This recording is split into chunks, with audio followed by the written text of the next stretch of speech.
Thank you for watching. Subscribe on Deceived Husbands for more stories. I'd been feeling kind of off. Then one day at work I went to take a leak, and the fire that erupted made me cry out in sheer agony.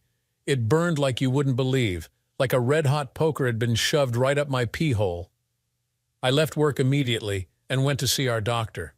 After a thorough checkup and a few tests, he called me into his office. I have to ask you some very personal questions, Bill. They're not easy, but the law requires it. I was confused for a minute. Why would the law have anything to do with my agony? Well, I'm not sure how to tell you this, Bill, but you have an STD. It's treatable and will go away, but an STD nonetheless. His words hit me like a freight train. I was trying to understand what he was saying, but the word STD had hit me hard. How could that be possible? I'd never cheated on my wife, not even touched another woman. Yet I had an STD. Bill, are you okay? Hell no, I'm not okay, Doc. How could I have gotten an STD? I have never cheated on my wife, nor have I been with anyone else. How could this happen? Well, Bill, some of the questions I'm going to ask you are about all that. Who have been your sexual partners lately? My wife. She's the only one. I felt sick, my stomach in knots. He shoved a small trash can in front of me from the side of his desk, and I threw up. It took some time before I could regain my composure. My wife had to have given me this STD. The shock of that realization was complete. The doctor had been our doctor for years. He had delivered our kids, all three of them. His look was one of extreme sorrow. I'm sorry, Bill. Usually I mean, well, I figure that you may have, with your traveling so much. I'm sorry. So what do I have to do now, Doc? My wife obviously has been cheating on me or not telling me something quite important. What's the next step? You need to know who her partners have been. You have to be totally honest with me too, Bill, if you have been with someone else. I told you, Doc.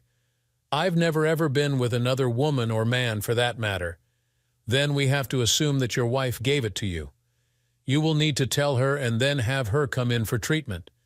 Hopefully, it will not have progressed to the point where it isn't treatable for her. She will have to tell us who she has been with and if it has been more than one person, all of those people. Why would you have to know that? We'll need to contact everyone she's been with sexually and let them know. They have a right to know.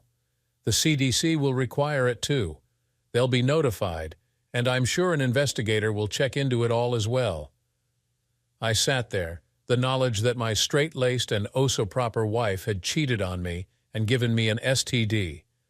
My marriage? What was going to happen when I got home? What would she say?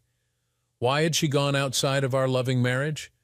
We had been married for 12 years, and our kids were just now getting into the age where I could see just her and I being able to go and do things together alone. Obviously, she had other plans already. I left the doctor's office after he talked to me. He was worried that I might go over the top and do something stupid, but truthfully, my mind was so numb I just couldn't have done anything at that time. I went home early for the first time in months. Arriving there, I found her car gone, and I had the house to myself. The kids were still in school and would be for the next 2 hours. I sat there, not able to have a drink that I desperately wanted, but due to the antibiotics I was taking, I couldn't have one. I sat there in my chair in the living room, numb and silent. I went over the last few years with my wife, wondering how and when she had decided to step out of our vows and be with another. I wondered if I hadn't been enough for her. My mind was in turmoil. I heard the front door open and her laugh as she walked in. A laugh that stilled when she saw me sitting there in the chair.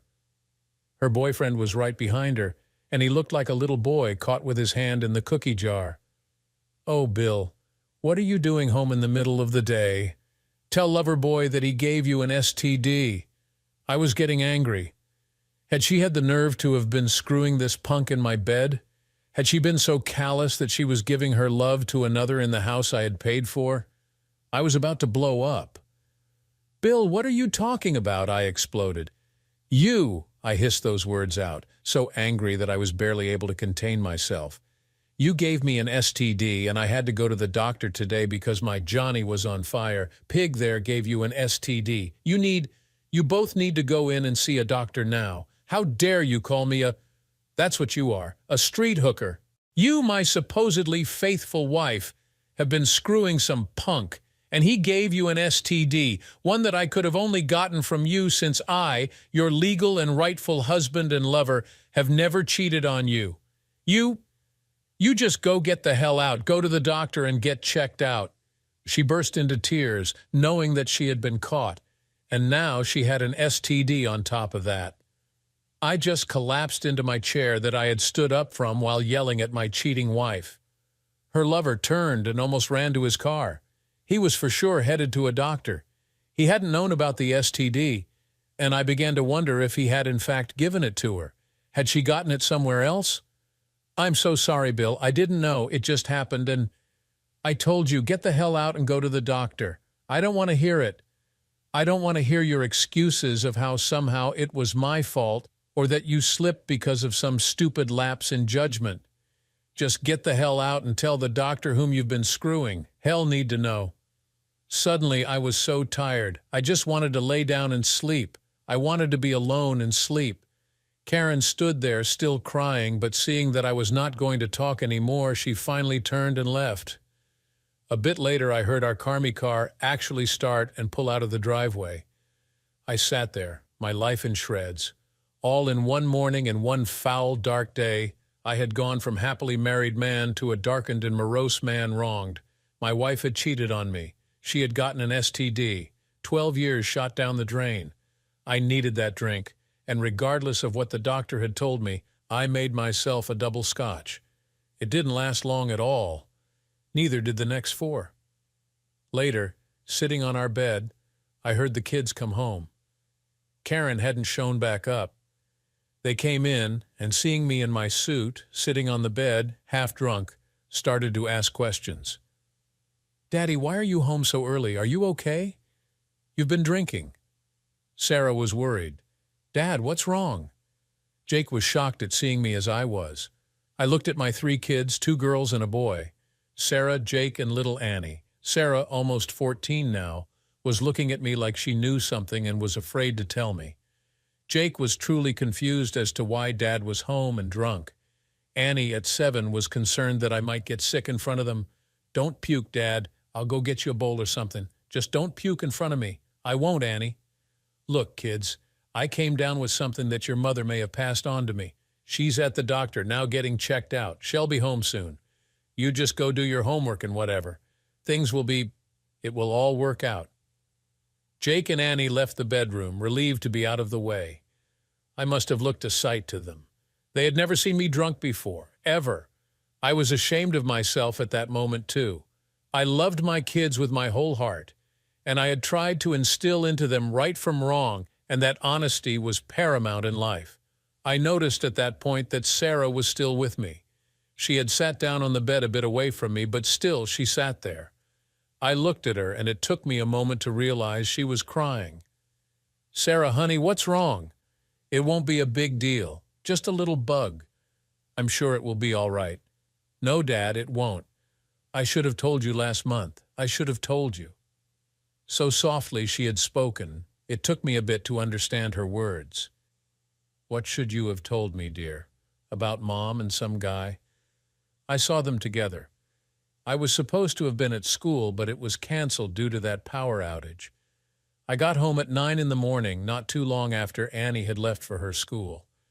I came in quietly because I wanted to have a bit of time to myself before Mom made me do any housework. I heard her in the guest bedroom making some kind of noises. I peeked in, and she was there. He was on top of her. She was begging. "Oh God, I'm so sorry, Dad." She broke down and cried hard. I pulled her into my arms and held her, stroking her hair. She had caught her own mother screwing some guy in the guest bedroom. For some strange reason, I was a bit relieved, perhaps because I had thought about the fact that she had been unfaithful and might have screwed some guy in our marriage bed. Now it seemed like she may not have. At least it appeared that way at the moment. Sarah cried for quite some time. Then she got up at my urging and went to the bathroom to freshen up. I sat there, wondering what was next. What did I do next? I had only loved one woman in my life, Karen, and she had betrayed me. What did I do now? Divorce, leave town, kick her out, what? I was empty and alone inside. My best friend and trusted partner in life had stabbed me in the back, leaving me vulnerable and hurting. Sarah put together a dinner for everyone. I wasn't hungry, but I sat with them as they ate. Jake was full of questions, but Sarah gave him a look that shut him up. I wasn't ready for any questions at the moment. The kids all took off after eating just as they heard my car pull up in the driveway. Sarah hung back and, as if reading my mind, reassured me about them. Dad, if it comes to a divorce between you and Mom, we want to be with you. She's changed a lot. Thank you, honey. I'm not sure what's going to happen now, but I'll remember what you told me. Karen walked into a very quiet house. Bill, are you here? In the kitchen. She came in with a look of sadness and guilt that I had never seen on her face before. Sitting down across from me at the table, I saw tears running down her face. She was playing with the car keys, fumbling them around. So what did the doctor find out? I got an STD. I gave it to my one love in life. Oh God, I'm so sorry, Bill. I never meant to hurt you.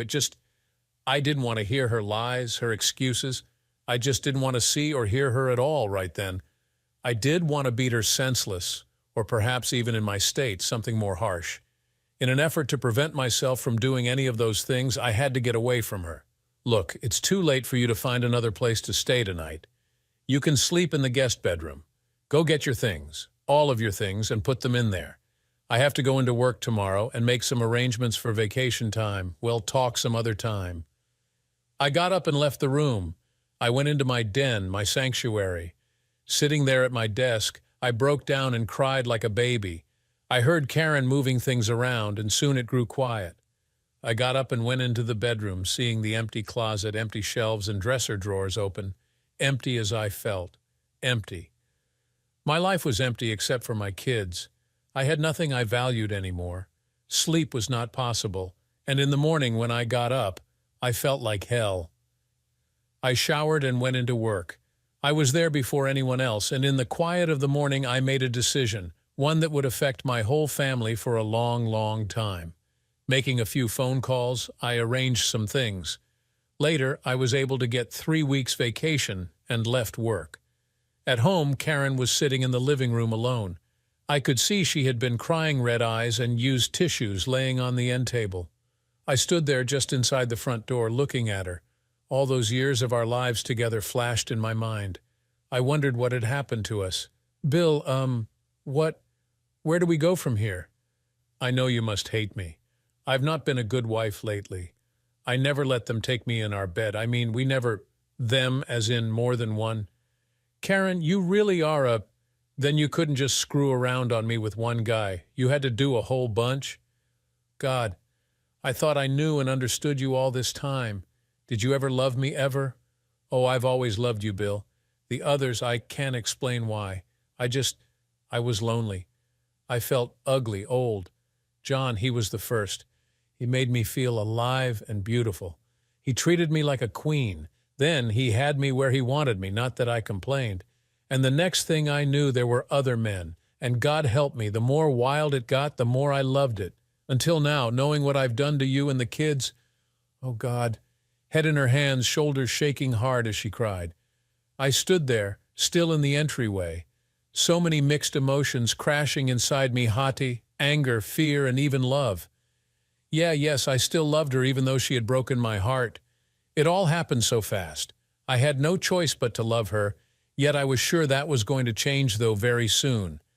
Look, what you did is about the worst thing you could have possibly done. Not just to me, not just to the kids, but to you too. I don't understand why, and frankly, I really don't want details either.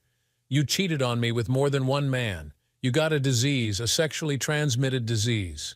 Now you're sorry, but I can't help but think you're sorry that you got caught or got a disease. Not that you cheated on me, just that I caught you. That's not true. I never meant to hurt you, Bill. I've always loved you above everyone else, always. So much so that you found other men to fill a void that I evidently haven't been filling for you. Karen? Don't be cruel, Bill. I know I have really messed up things between us. I know that you have every reason to hate me. Is there any hope for us at all now? I still love you so much, I really do. I can't live without you, Bill. I can't. You love me, really? You think I am a fool or something? Take your love and shove it up where you like it, but don't wave your love in my face. Your so-called love gave me an STD. I don't know what kind of love makes a wife share her love with every Tom, Dick, and Harry. Is there a Tyrone and Jamal too? I loved you too up until this moment. I'm sure that my love is dead, and by tomorrow morning I will poop it out and flush it down the toilet. And no, I don't think I can ever forgive you for this. Once we are divorced, you can get all your love from whoever you want, and I pray that soon you become the town bicycle. Oh, Bill, please don't say that. Please, we can work it out. I'll never cheat on you again. I'll do anything to stay with you, anything at all. Do anything, really? Then unscrew yourself. Oh, let me guess, you are not a light bulb, can't unscrew? It will never work out between us now. I don't do seconds, and besides, you already had a chance and you blew it. How can I be sure that you'll never cheat on me again? I never would have thought you would have to begin with, Karen, yet you did. I could never trust you, at least for a long time. What kind of life would that be for you or me? I'd always be checking up on you, making sure you weren't out and about with some a-hole. I'd always have doubts about you and your faithfulness. I can't see us getting past that, Karen. I've thought about it last night and today. For now, you can stay here in the guest bedroom, but if I were you, I'd plan on finding another place to live shortly. No, please, Bill. One more chance is all I'm asking for, please. She was sobbing hard now, her shoulders shaking as she begged me for that one more chance. I didn't feel anything for her, though, nothing at all. Screw you. I gave you 12 years, the best 12 years of my life, and you threw them all away for some gratification that I guess I couldn't give you somehow, some excitement that you couldn't get from me. You blew it, Karen, not me. You did this to us. So either unscrew yourself or make sure to start packing. Let me explain if I told you it all happened. I don't want to hear your story of how you cheated on me. Somehow you will try to twist it to being my fault, and I will not accept that. I was here for you, loving you completely. Never have I not been here for you. I was traveling a bit in my job, but I still would work things out to be with you as much as I could. You just couldn't live with that, I guess. Other men were what you wanted, now you can have them. I hope they give you satisfaction, Karen. You'll never get it from me again. We lived together for the next 2 months. During that time, I found out what had started this all, and that was that Karen had gotten bored with our love life. One day while I was on a trip, she had gone out with one of her single friends. They had gotten picked up in a bar by a couple of guys, and before she knew it, she was waking up naked in bed with her guy. Karen blamed alcohol and me. The alcohol for loosening her up and causing her to not think straight, and me for being gone too much. The fact was I was hardly out of town overnight, maybe once a month, and usually only for one night. We had a blowout fight over her admission, and things got worse. One night she came home with a date and took him into the guest bedroom where she had been sleeping. I came home to Sarah sitting on the porch with her brother and sister in her arms. They had been crying. "What's going on, kids? Mom brought a date home, Dad. They're making so much noise we had to come out here." I went inside and kicked in the door to the bedroom. Startled, the guy between her legs was confused for a moment. Karen looked into my eyes, and then she started to cry. The guy finally got up and began to bluster, threatening me. I grabbed him by the neck and kneed him in his groin. He bent over in pain, and I pulled him forward and shoved him onto the floor. I landed a few more kicks to his groin while he was trying to get up. I kicked him in the face as well. "When you get up, get dressed and get the hell out of my house. If you don't leave within 2 minutes of getting up, you will regret it deeply." Karen started trying to talk to me. "Bill, it's not what you think." "Oh, Karen, my poor, innocent, loving, faithful wife, I am not thinking. Since I am not thinking a lot, why don't you pack your bags? If I start thinking, I would be thinking how to dispose of a body. You have 30 minutes and then you're out of here. It's my fault that I let you stay here. Should have kicked you out that day itself. Our kids are out on the porch, for Christ's sake. You were making too much noise for them. You understand that, right? Your kids now know what a whore you are. Now get up and start packing." A few minutes later, she came out of the room with a bag. The kids and I were still on the porch. She came out and tried to take the car and saw that all 4 tires were flat. "Call a cab." "That car won't move," I said with a smirk. "I wonder who did that." She looked at me with tears in her eyes. Sarah walked up to her, and Karen thought she was coming for a hug. It shocked me when Sarah smacked her on the face and Karen fell to the ground. "You are a whore and worse than a street hooker. You are dead to me." Then she spat on her face. "If you think I stopped my daughter or said that it was her mom and she has done nothing bad to her, you're wrong." All I said was, "Good job, that is my daughter. Now kick her bag on the street." Well, Sarah did the same, and all of Karen's clothes were laid out on the street. We went inside, leaving Karen to figure out things for herself. Our divorce was short, and there was no fight from Karen. I ended up with the house and kids. She got a bit of my retirement, not much, and half the savings we had and her car. Other than that, it was pretty straightforward. My lawyer told me I could have done better, but we had spent at least 10 years together where she had been faithful to me, I supposed, and I felt a need to do right by her for that. The kids, well, they missed their mother, but they were angry with her for cheating on me too. Sarah had seen her, but later I found out that Jake and Annie had also seen her with other men at different times too. It was hard on us for a while. Karen was allowed to see them a couple days a month and a week in the summer. They never wanted to go with her, though. Sarah would treat Karen like shit the whole time. I finally had to get all 3 of them into counseling, and soon they were better. Not completely healed, but better able to cope. We began to build a new life as a single-parent household.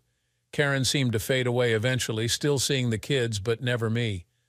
I liked it like that, since every time she would come into my thoughts, I would feel the pain of her betrayal all over again.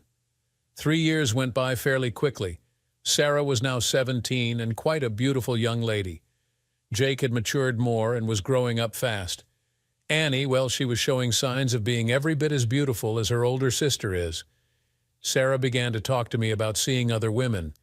"Dad, I had better find a dating partner." The next day, I began to look around the women in our office building.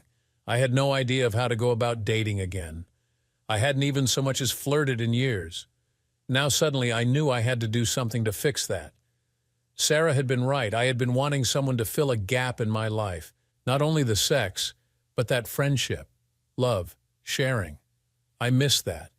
Here I was, almost 40 years old, and having to start dating again after having been out of the loop for all those years. Where to start? What to do? I was lost.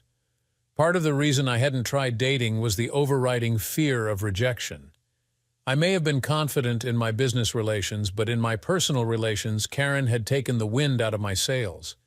I felt inadequate and quite shy. One day I overheard 2 women talking by a copier. "Oh, you know Dan is so sexy but too young. Ted, well, he's a player. One guy, Jim, he is so sexy but damn, so cold too, like ice. I'd love to get to know him, but he doesn't have the time of day for any woman. His ex really screwed up a good man there. I know what you mean. I wish my husband was half the man Jim is. He's so built and strong-looking, handsome too. God, he makes me wish I was single again." I was embarrassed but kind of tingly proud too. I had never thought I was a catch, but evidently some women at least thought I was. I slipped out of the hallway and into my office, hoping that they never found out I had overheard them talking. Getting home that night, I sat in the den and just nursed a drink. I hadn't done that in a long time. Sarah got home from a date later and came in to talk. "Dad, I have found the perfect woman for you. She's smart, sexy-looking, beautiful, and best of all, she's loaded, rich, and looking too. Sarah, I can find my own dates." "Yeah, right. Look, Dad, I could arrange for you 2 to meet, have dinner, no strings, just a dinner, and get-to-know-you date. Please tell me you'll think about it." "Well, beautiful woman or not, you should know that money isn't part of what I am looking for, Sarah." "I know that, Dad. But it wouldn't hurt to have a sexy, beautiful woman who also happened to be rich too, you know? I'll tell you what, if I haven't fixed myself up with a date in a month, I'll let you set me up. But only a get-to-know-you date, okay? A whole month? Oh man, how about a week? You haven't been doing anything anyway. Sarah, 1 month or not at all? Okay, but I'm marking it on the calendar, and on the very day, I'm setting you up. Trust me, Dad, you'll love her. I know I do. I was curious but also apprehensive. I was not sure I wanted my daughter being a matchmaker for me at all. I also wanted to see and know whom she was talking about. How had she met this woman to have any feelings for her anyway? Later that very next week, I tried to ask out one of the ladies I had overheard at the copier, the single one, in case you wondered. I would not be a part of breaking up anyone's marriage, not after what had happened to mine especially. My attempt was poorly worked out in my mind, and I was shot down. I really never had a chance. It must have seemed weird to her when I asked her out too. She gave me a look and backed away.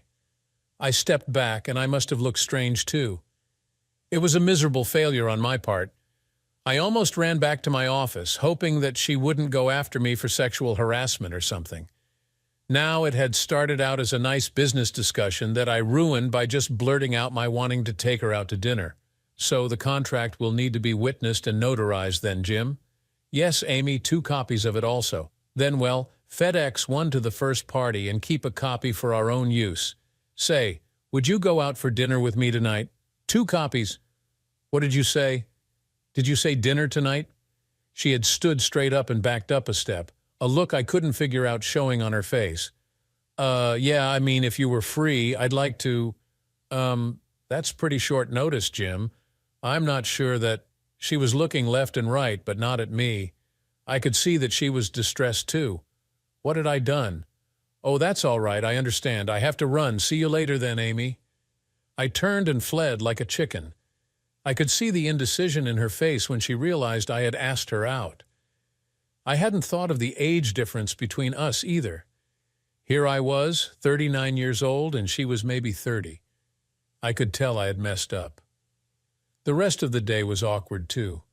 I just got all tongue-tied and finally avoided her altogether.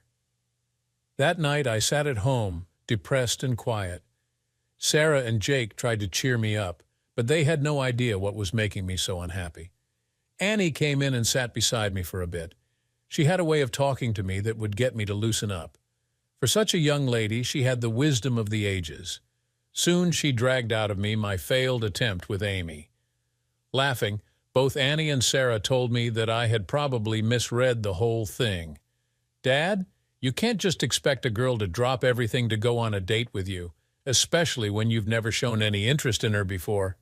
Maybe she had some other plans and couldn't break them. Maybe she had an appointment with a hairdresser or something. She wasn't turning you down, she was just surprised. For such a youthful young lady, you seem to have lots of knowledge about adult things, Annie. Come on, Dad, I'm a girl too.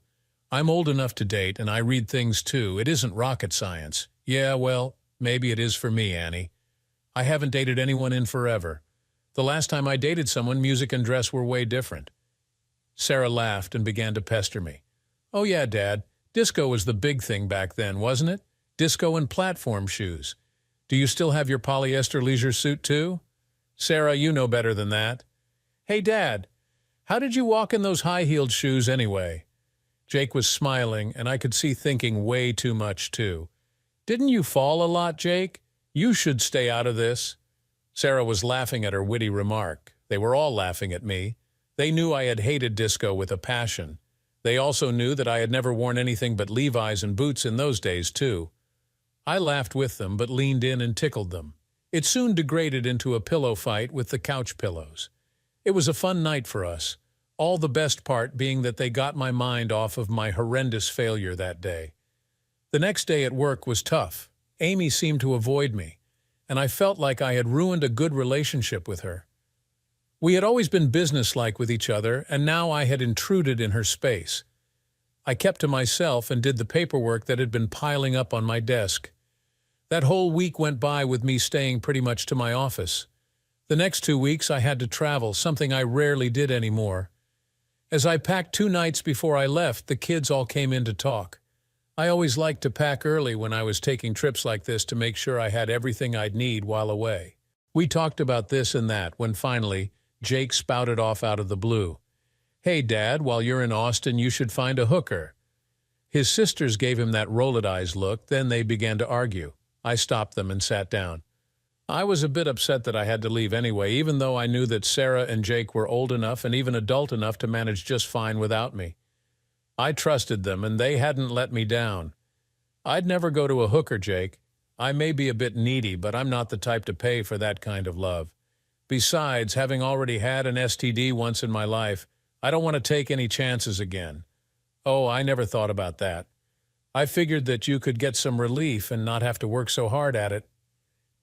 Well, thank you for the idea, but no thanks. Dad, have you asked Amy out again?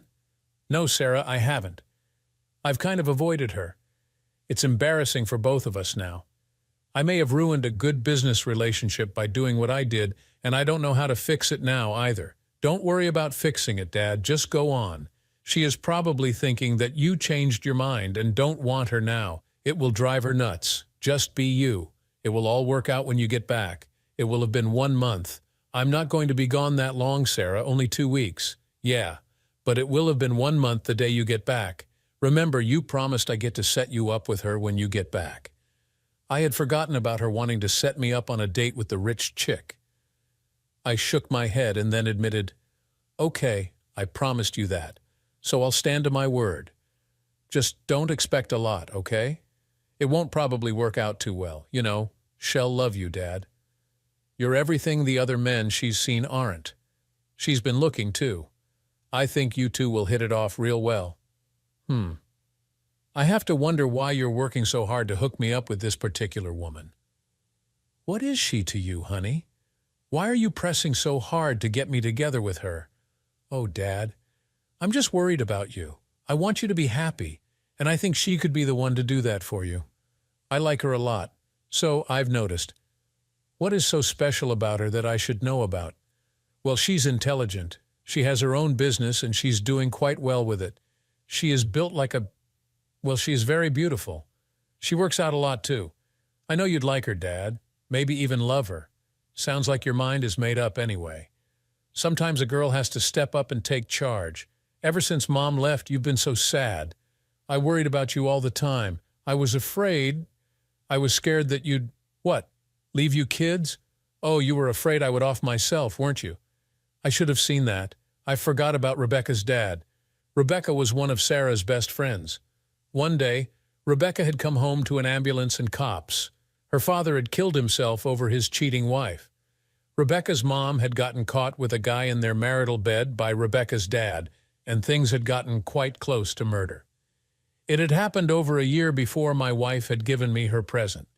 Anyway, they had stayed married, but one could see they were not happy at all. Then one day, I guess it had gotten to be too much.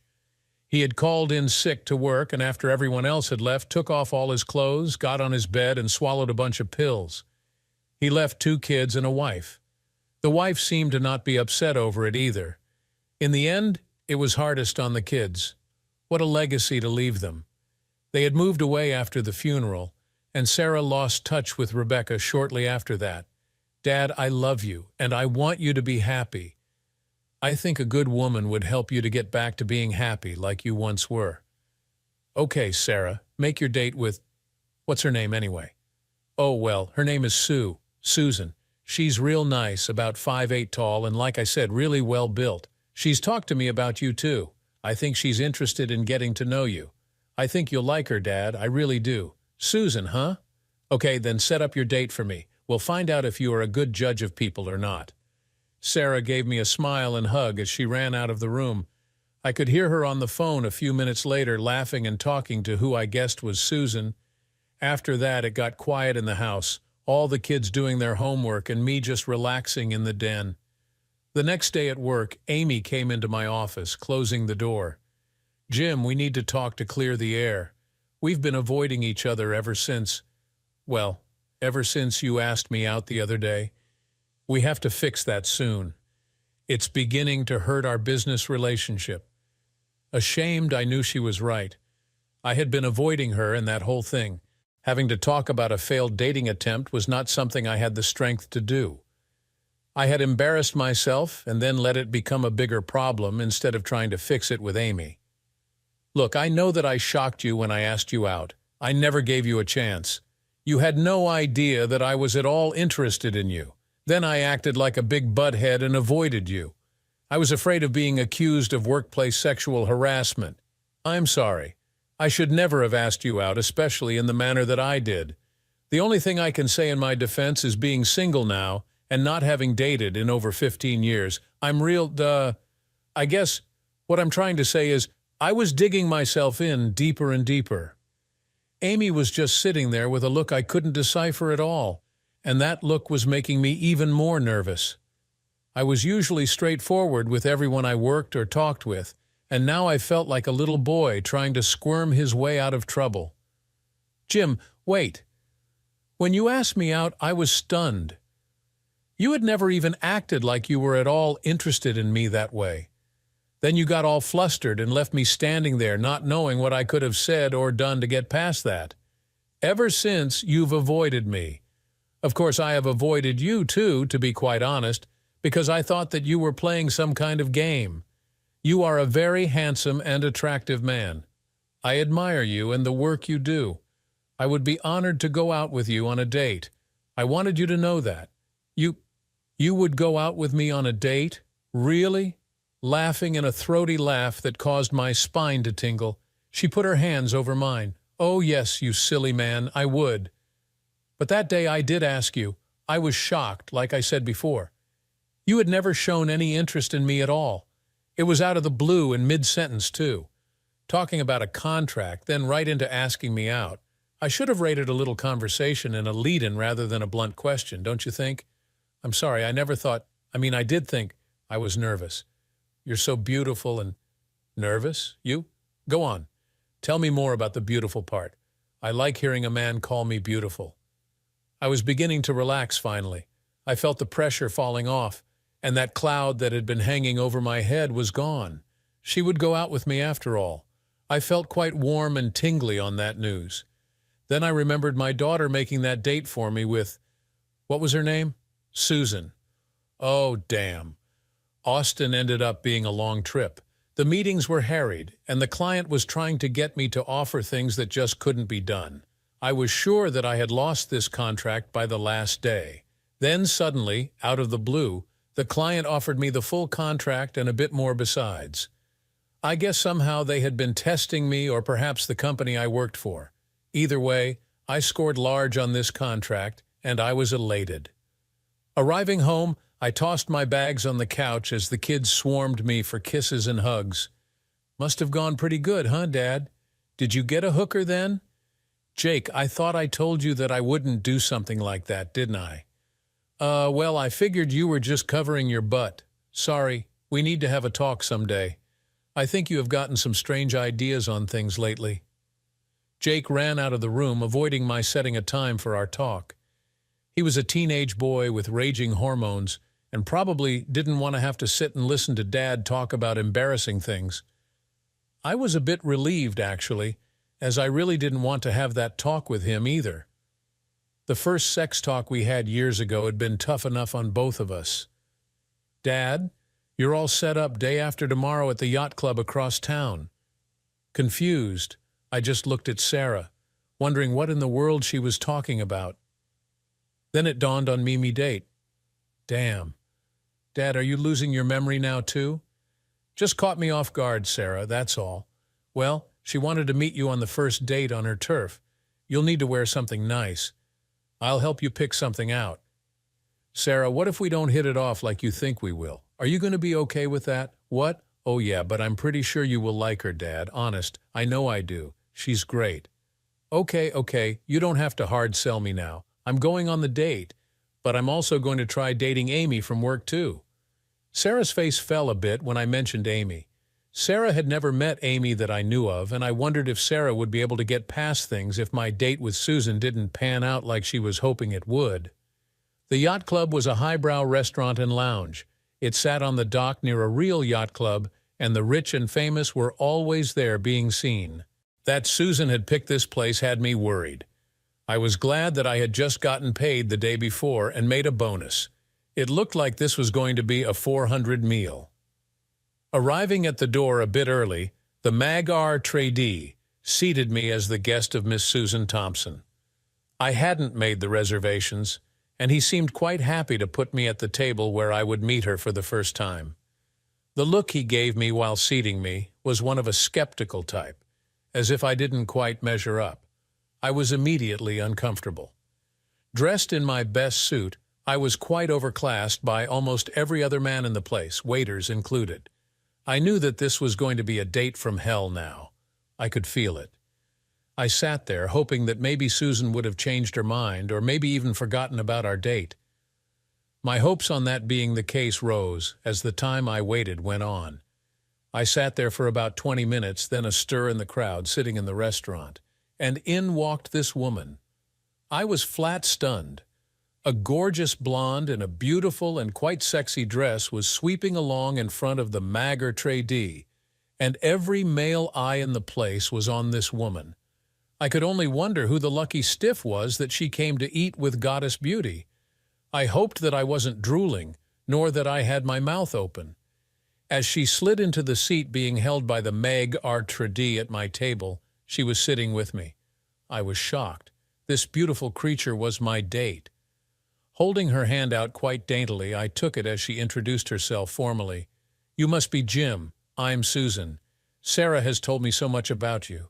You are indeed quite handsome, and just as Sarah described you too. I hope I was not too late." No, actually I got here a bit too early. I hope that you are." Sarah said that I was losing it. I was lost and tongue-tied to the max. I didn't know what to say, how to say it, nothing. So much for suave and debonair. Drowning, I looked to the maigre for some kind of help. He looked at me and had a slight twinkle in his eyes. Would the gentleman like to order the drinks now? I looked at Susan, glanced, really, as I could feel my tongue getting tied up again. She was smiling and just sitting there like a cat with a mouse, a look that upset me further. Yes, wine. I think a glass of wine for the lady and myself would be just right. Susan? Oh, yes, I'll have... Well, Peter, why don't you surprise me? You always do it so well. Yes, ma'am, I will get you the specialty of the house tonight. I think you will love it, sir. I'll have the specialty of the house as well, please, Peter. Yes, sir, my pleasure. I was looking everywhere but at Susan now. She sat there as if waiting for me to say something. The problem was, I just didn't know what to say or do. My mind was blank. She was looking at me, then suddenly, as if she had made a decision, allowed me an out. You know, after our wine comes, perhaps we could go somewhere else. I think we would both be far more comfortable out of this formal dress and in some casual things, don't you? Well, I'm not sure where we could go. God, you are so beautiful. Really, you are. I couldn't help myself. She was beautiful, almost too beautiful, and rich. That was obvious. She had about $1 billion in diamonds on her fingers and wrists. Way out of my class of woman, for sure. I felt like a poor pauper being given a treat by visiting royalty. Oh, any man that thinks I'm beautiful I love listening to. Keep on. I want to hear more of your thoughts. Laughing in a soft and sensual way as she looked at me, I just melted. She was being so nice to me. I was acting like a fool, a big dumb country bumpkin. I knew I was blushing profusely, too. Well, you are very beautiful. I imagine that every man in here tonight thinks you are the most beautiful woman in the place. I'm making a fool of myself here. I haven't been on a date for over 15 years. Sarah told me she was right on the money about how you would act tonight so far, too. I'm sorry. I have kind of set you up just a tad here. I wanted to meet you in a place I was familiar with, and Peter, the maigre is a good friend. He was checking you out when you got here, and as you waited. I apologize for the wait and for the, checking out. Sarah has been pressing me to go out with you for quite some time, and I do love your daughter. She is quite a head on her shoulders. Quite some time? Just how long has she been trying to get us together?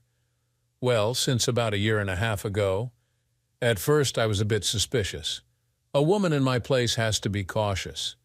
Some have tried to take advantage of me before. But the more I got to know your daughter, well, I hope that she will come to work for me when she gets out of college. She has a great head on her shoulders. I hope that she got it from you, too. I mean, not to insinuate. Oh, my wife, I'm over that. I've been for a long time. Just never had the time or actually the nerve to start dating again. Dating is intimidating to me, I know what you mean. It is hard meeting a man for the first time, no matter what someone may have said about them. I feel quite guilty too. After all, I put you on the deck as a guarded inspection before showing up. Not a good thing for a date to do, is it? Well, to be quite honest, I usually don't eat in places like this. Not to say it isn't nice, because it is, but I usually just go for the mom and pop type of places. I do feel a bit uncomfortable, but this is where the date was made for, so we should probably finish it here. Tell you what, let's drink our wine, then take a little walk on the dock. Maybe something will come along to change our minds. She was trying to ease my nervousness and doing a good job of it, too. I had worked myself up into a tizzy inside and had a hell of a time calming down. Sarah could have given me a bit of a warning. Then maybe she had, and I was the one that didn't know. Susan was being nice, at least, not anything like I had imagined a self-made woman would be like. Our date turned out to be fun. Susan was very intelligent, and we talked about a variety of subjects. She told me that she had met Sarah at a school function. Susan had been a speaker for a group of Sarah's classmates, talking about business and what kinds of education businesses were looking for. Sarah had asked Susan lots of questions, and then after the speech, made arrangements to meet her. They had stayed in contact ever since, building a fairly close relationship with each other. Susan was a very good person and someone I could envision being with. I went home with high hopes, my head in the clouds. She was beautiful, and she was interested in me. I walked into the house, and Sarah was the only one waiting up. "So, Dad, how'd it go? Isn't she beautiful like I said, and nice too?" "Yes, she is quite beautiful and very nice. Sarah, you were right about her too. She is someone I'd like to get to know quite a bit more." Sarah pumped her fist in the air vigorously. "Yes, Sarah, it's not like it's a contest or anything. I hardly think you should be acting so, well, like you won a competition. But I was right, Dad. You two did hit it off. You like her. That, to me, is winning a big one. It's a real big deal for me." Her fist pumping up and down was quite comical to watch, so I let her have her fun. I was mildly embarrassed to know that I was the reason, rather my date was the reason, for her celebrating, though.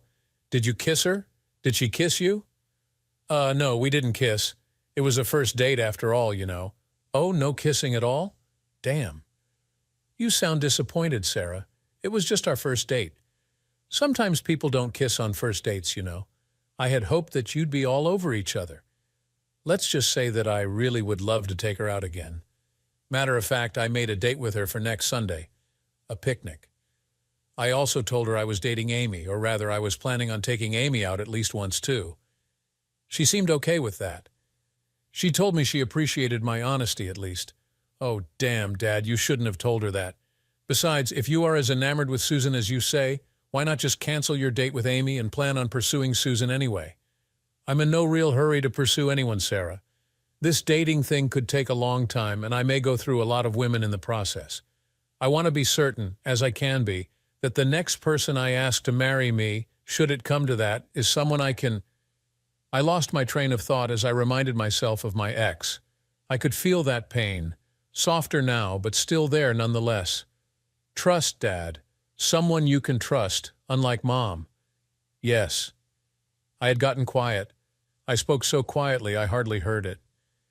Sarah stepped up into my arms and hugged me tightly. I could feel hot tears on my cheeks. You'd have thought after several years I'd have gotten over my cheating ex-wife. Evidently, I still had some issues. When we broke apart, I saw that Sarah had been crying too. That made me feel a little better inside, knowing my pain wasn't starkly alone. I hated that I had this pain inside to begin with, and I hated that my children should suffer this pain with me too. At the same time, it was good for me to know that my children loved me in spite of all that had happened. I'm sorry, Dad. I guess I forgot how much Mom's cheating had hurt you. I thought you were all over it now. I guess not. Don't be sorry, Sarah. You have gone a long way to helping me get over it all. You and your brother and sister, too. It is time for me to get on with my life. Obviously, your mother did a long time ago. Over the next few months, I dated either Susan or Amy constantly. With Amy, the relationship had gone full bore, something I hadn't counted on. Susan and I, however, were growing together slowly. She was setting the pace at what she thought best for her, and I was very willing to allow that. One night, about my fourth date with Amy, we were kissing goodnight at the door of her place, getting hotter as we went. She soon invited me inside. We had done this the other times too, so I wasn't expecting more than a hot makeout session and then going home, something I had gotten used to. I was horny as hell, but I also wasn't sure I was ready to go there with another woman yet. On our last date, Amy was kissing me, and before I could react, she stopped. I think she was afraid of going there too, or so I thought at the time. Anyway, we went inside and kissed some more. Amy said she wanted to get a bit more comfortable, so she headed off to her bedroom. I sat on the couch in her living room and waited patiently for her to come back and continue our makeout session. Part of the reason I loved to make out with Amy was it took me back to my college days, I suppose, making me feel far younger than how old I actually was. The other part was she was a great kisser too. When Amy walked out of her bedroom, my back was to her. I didn't see her until she stepped around the couch and slipped onto my lap. I was stunned, to say the least. She had taken off all her clothes. She kissed me, putting her arms around my neck and holding me tight. We started to make love. Oh, wait, I'm not wearing a condom. Do you have a disease, Jim? No, but the responsible thing for you to do was to satisfy the person that you had all worked up. I'm clean, so are you. I am also on the pill, Jim, so there's no pregnancy thing to worry about. If I had thought that you could have a disease, I'd never have let you go as far as this went. How did you know I was clean, Amy? I hadn't been tested in over a year, and you wouldn't have access to those test results anyway. Jim, don't you remember when the doctor's office called work and told you that you were clean? I do, only because you accidentally hit the conference button on the phone, and that much got out before you managed to get it off again. That was last year, and I happen to know that you've only been with me since then. Well, there is that other woman, but I know you haven't been in a sexual relationship with her. How do you know that, Amy? Sarah told me. Sarah? Yeah, she mentioned that she wished that you and Susan... Is it? Anyway, she told me she wished you and Susan would go to the next step in your relationship. I asked her what she meant by that, and she then told me that you two hadn't gotten sexual at all yet. That's when I knew I had to work hard to get into your pants before she did. But I don't understand. I have wanted to have you forever, Jim. I finally had you where we could have sex, and then everything started to get messed up. Of course, I pushed hard. I had to. I wanted to have you at least one time, just once. Even if we don't work out for the long term, I had to have you one time at least. I'm hoping now that you may want some more special time with me now, too. I mean, I'd love to be able to love you again. Lots. Okay, but what if we don't work out, Amy? Oh, Jim, honey, I never wanted to have a get-down and a get-married relationship with you. I just wanted to have a good sexual thing for a while, something to tide me over until I meet Mr. Right. I take it that I'm not Mr. Right then? Honey, you are the best man I've ever had. You're a great kisser, too. But you and me, we're just friends with benefits, that's all.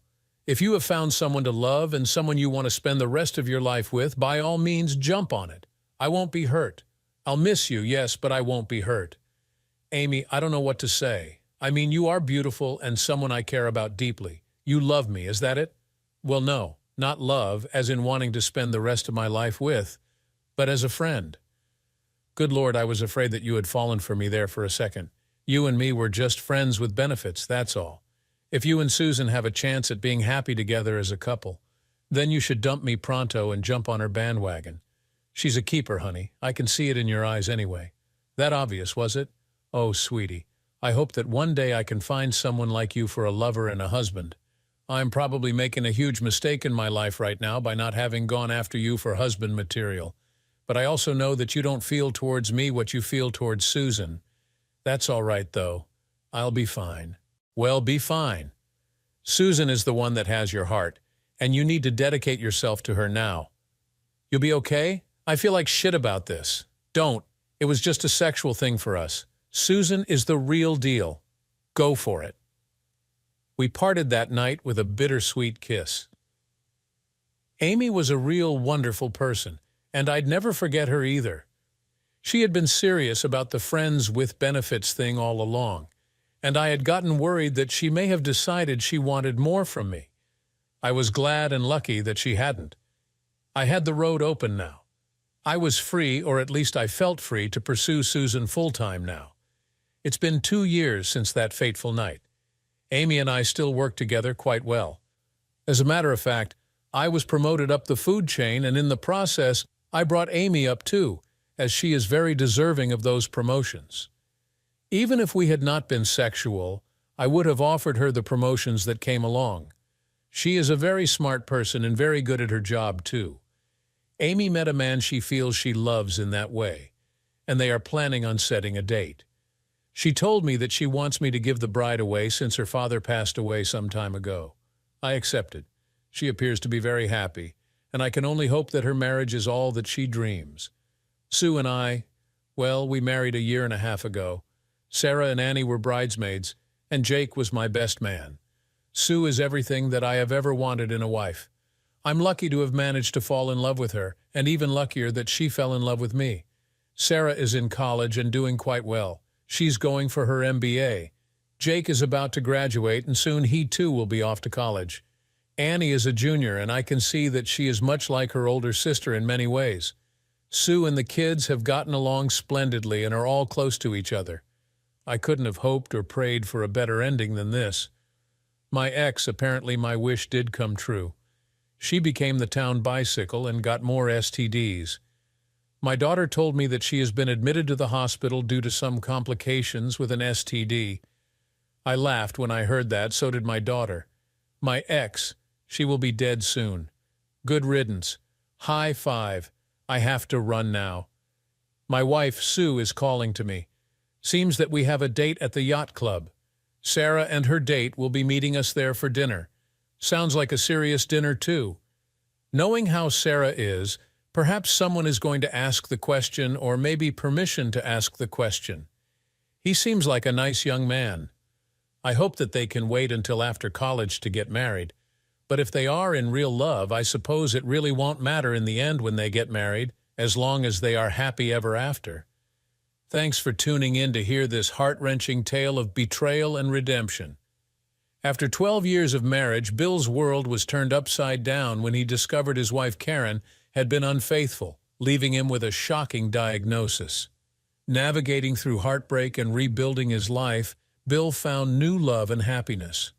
What would you do if you were in Bill's shoes? Share your thoughts in the comments below, and don't forget to like, share, and subscribe for more real-life stories. Always be prepared, that was the motto we learned in the Boy Scouts. The Scout Law was a different story: trustworthy, loyal, helpful, friendly, courteous, kind, obedient, cheerful, thrifty, brave, clean, and reverent. But I guess they forgot to mention naive and foolish. That's how I felt after reading the email on my wife's phone.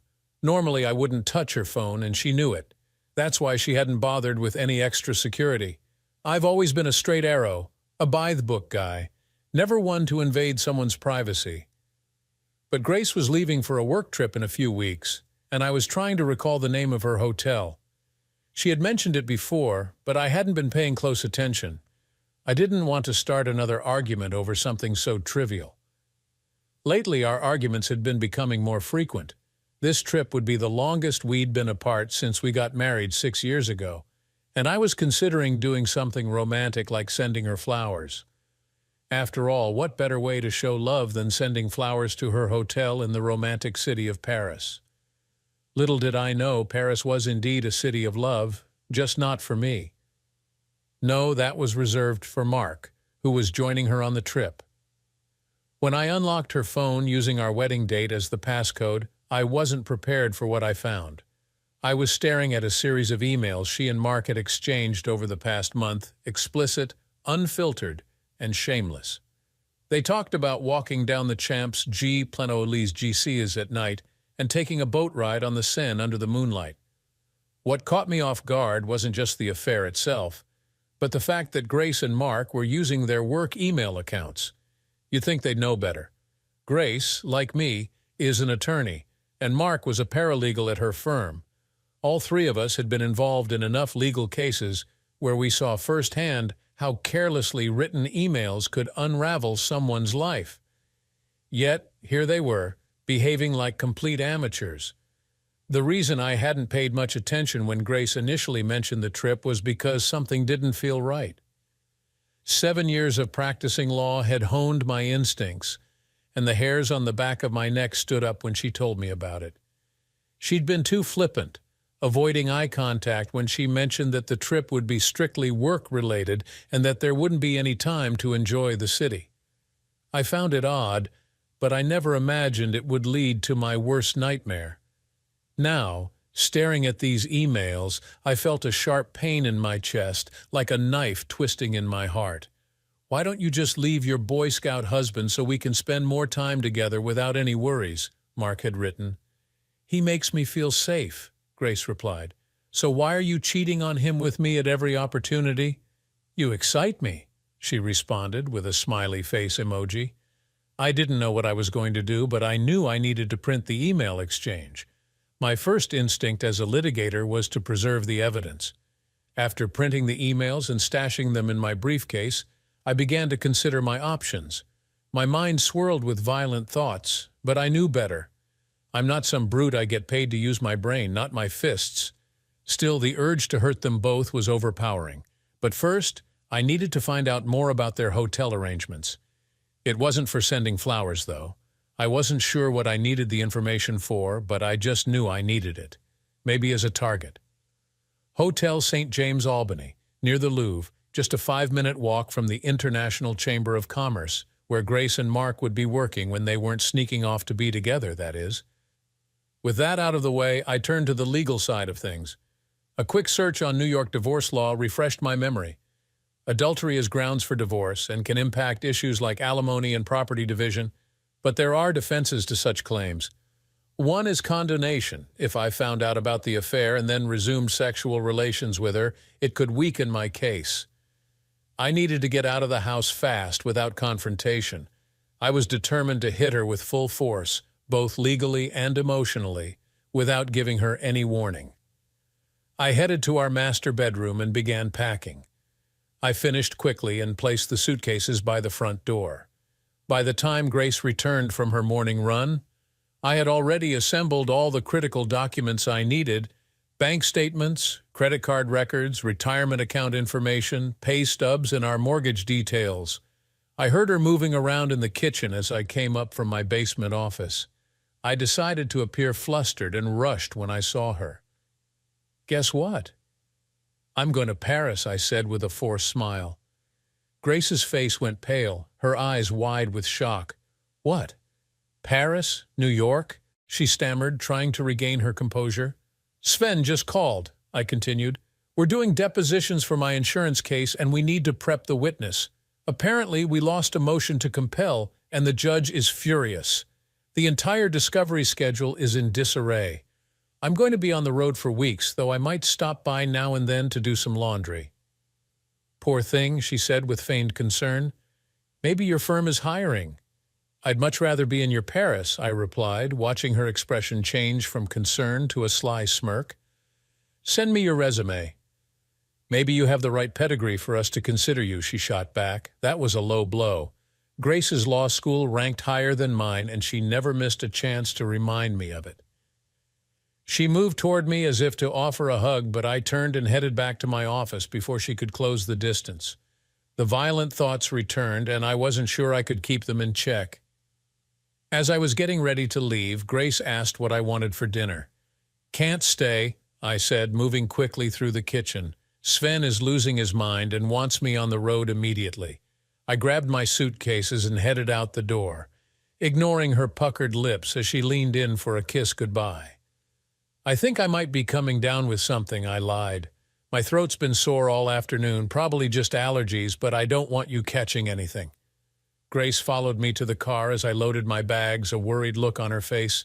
"When will you be back?" she asked. "Probably not until Tuesday," I lied again. "After Paris, we're heading to Baltimore." I thought I saw her mind working, calculating how my absence could provide opportunities for her and Mark. I backed out of the driveway, waving goodbye as I drove off. Hopefully, she would just assume I was preoccupied with work and annoyed that I had been called in on a Friday. I pulled into a nearby strip mall and found a coffee shop to gather my thoughts. Lawyers think better on paper, so I started making a list of things to do. Reconciliation never crossed my mind.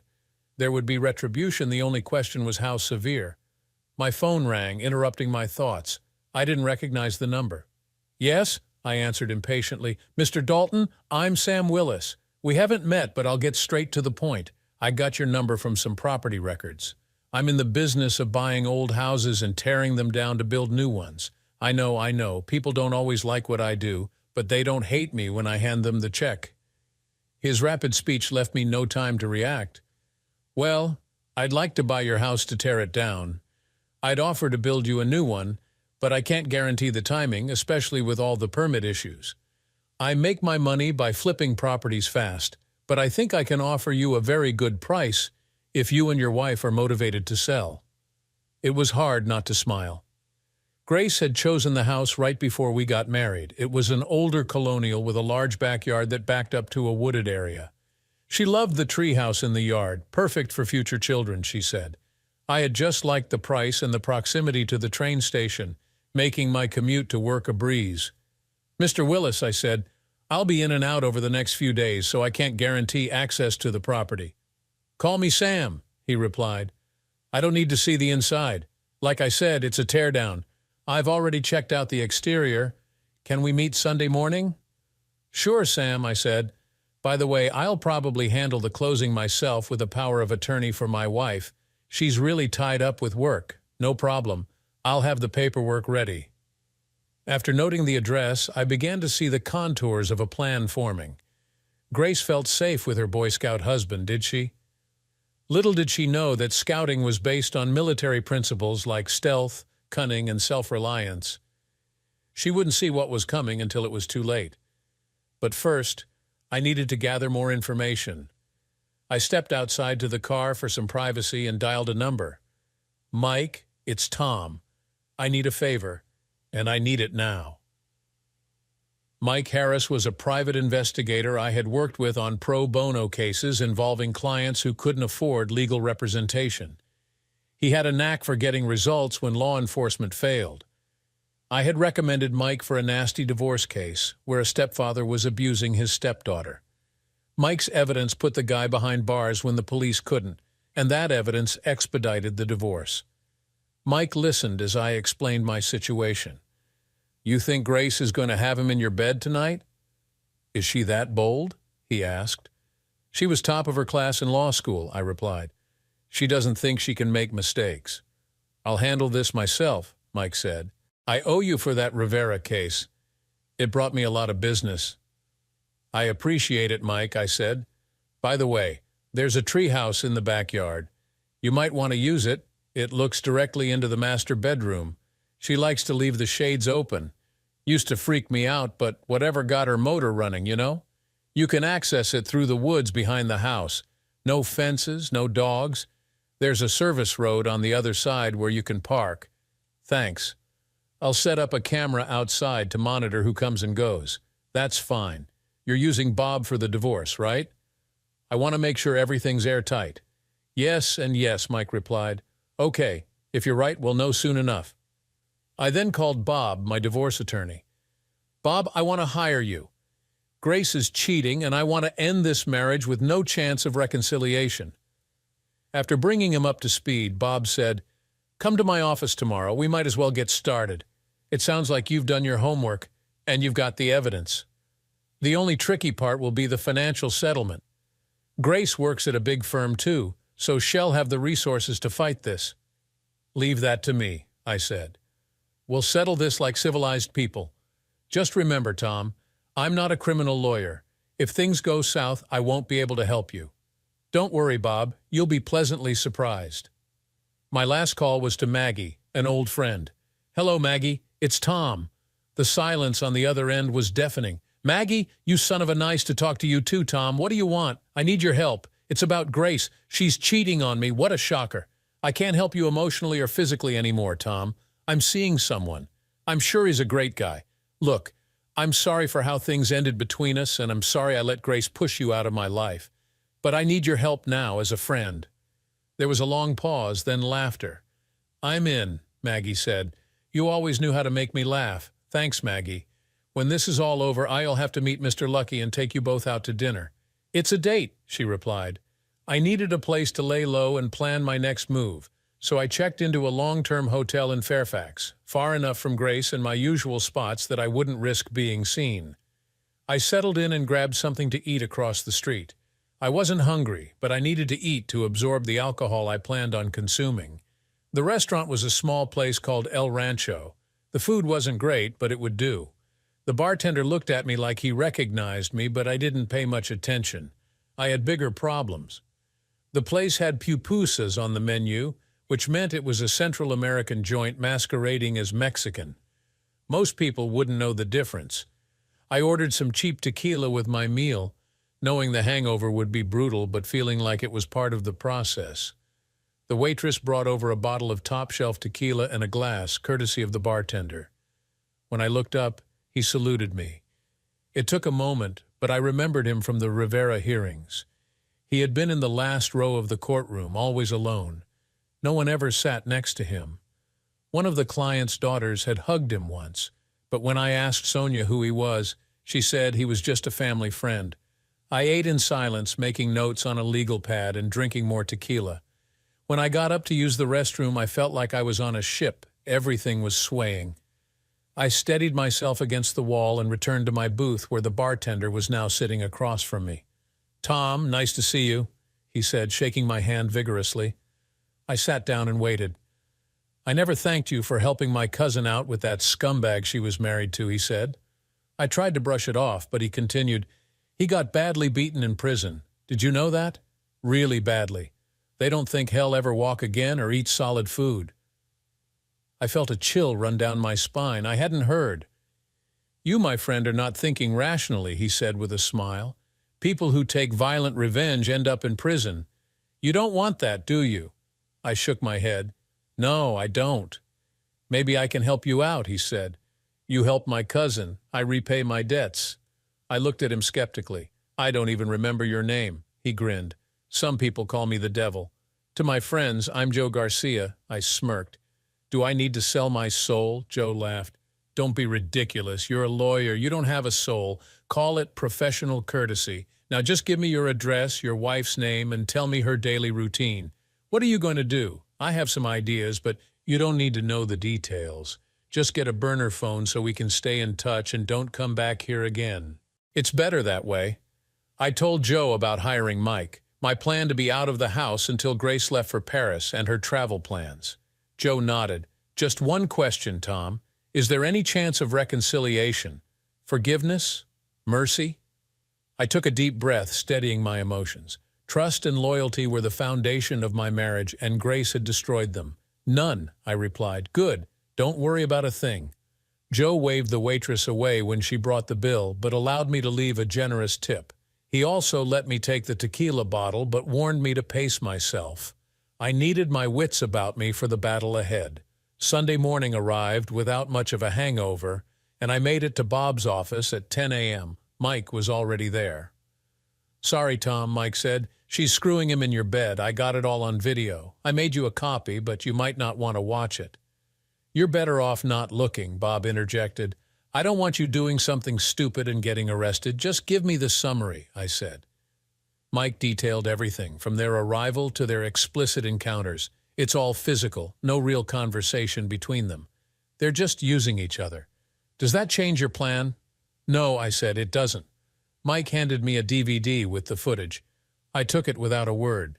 "So what do you want to do?" Bob asked. "File for divorce on the grounds of adultery, but don't serve her yet," I replied.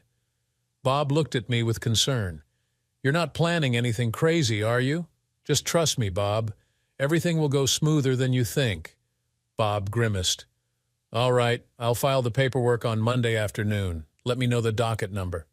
"Just remember, I don't do criminal law," Bob warned. "You won't need to," I assured him. My next stop was a meeting with Sam Willis. It was a productive meeting where I learned we could sell the house for $600,000 more than the mortgage without paying real estate agent commissions. Grace would be thrilled if she knew, but she wouldn't. Not until it was too late. As I left Sam's office, I checked my phone. No messages or calls. She must still be with Mark. I called my boss, Sven, and told him I needed 2 weeks off immediately or I was quitting. Sven panicked and agreed, knowing I was the only one who could handle the case. It was a slow period, so he could afford to give me some slack. With everything in place, I returned to my hotel to finalize my plans. By Monday evening, I was ready. Grace had left voicemails on Sunday night and Monday night, but I hadn't answered. I was saving my energy for Tuesday morning. Thanks to Mike's camera, I knew Mark had spent the night at our house and he would likely leave around 8 a.m. Grace would leave about half an hour later. So at 7 a.m., I walked through the front door and called out, "Honey, I'm home." I heard footsteps upstairs, followed by Grace descending the stairs in her robe, looking disheveled and panicked. "What a surprise," she said, trying to sound cheerful but clearly on the verge of a breakdown. "I thought you weren't back until Monday. You didn't answer my calls." "Sorry about that," I replied, feigning cheerfulness. "You know how it is on the road." I pretended not to notice the wine glasses in the living room and walked into the dining room. Grace stood in the doorway, watching me closely, trying to figure out how to keep me from going upstairs where Mark was obviously hiding. A knock at the door startled her. "Can you get that, honey?" I asked, while I laid out some papers on the dining room table. Grace hesitated, then squared her shoulders and went to answer the door. She seemed to expect a process server, but instead it was Maggie, who walked in as Grace opened the door, saying simply, "Hello?" "Hello," Grace replied, puzzled, as Maggie sat down at the dining room table and opened a case. "Sorry for the short notice," I said to Grace, "but I don't know when I'll have time to take care of this. We need to update our powers of attorney before you leave for your trip, just in case something goes wrong and we need to handle a financial or medical emergency. Oh, and I found a great deal on refinancing the mortgage. Since we'll both be traveling, I figured this was the only time we could get this done." I tried to look apologetic. "Who's this?" Grace asked, pointing to Maggie as she tried to steady her nerves. "I'm Maggie," she replied. "Maggie is a notary," I explained. Grace visibly relaxed. She still had a lover hiding upstairs, but at least she wasn't completely out of control. "That's my Boy Scout," she said with a smile as she sat down, though her eyes were still alert. "That's who I am, hun," I said, handing her a pen and pushing the papers in front of her. I went back to the house, gathered all of Grace's clothes into a pile in the living room, and packed up everything I wanted to keep. The movers came the next day, boxing up Grace's clothes and sending them to a storage facility. They packed up my things separately and moved them to an apartment I had found. Thanks to Sam Willis, I was able to sell the furniture easily. When the house was empty, I took one last walk around before completing my final task. I had gathered our wedding photos, album, and Grace's bridal gown. I took them to the fire pit on the patio, placed them on the charcoal, added some lighter fluid, and lit a match. I watched as everything burned, satisfied with the detail in the video I recorded. You could see every photo as it turned to ash. One day later, I closed on the sale of our marital home, signing as Grace's attorney, in fact. She really should have read what she signed. I deposited the proceeds into my personal account, closed the joint accounts, and left nothing for her. 3 days later, the construction crew leveled the house. They cleared the debris within a few days and started site preparation. Unfortunately, the tree with the treehouse had to go. The new plat had a gazebo planned for that spot. Unfortunately, construction halted when the entire site of our once happy home was just a square of dirt. It seems something went wrong with the permitting process. Seth and I were certain the problem would be resolved a couple of days after Grace returned from Paris, just as soon as the proper forms were received.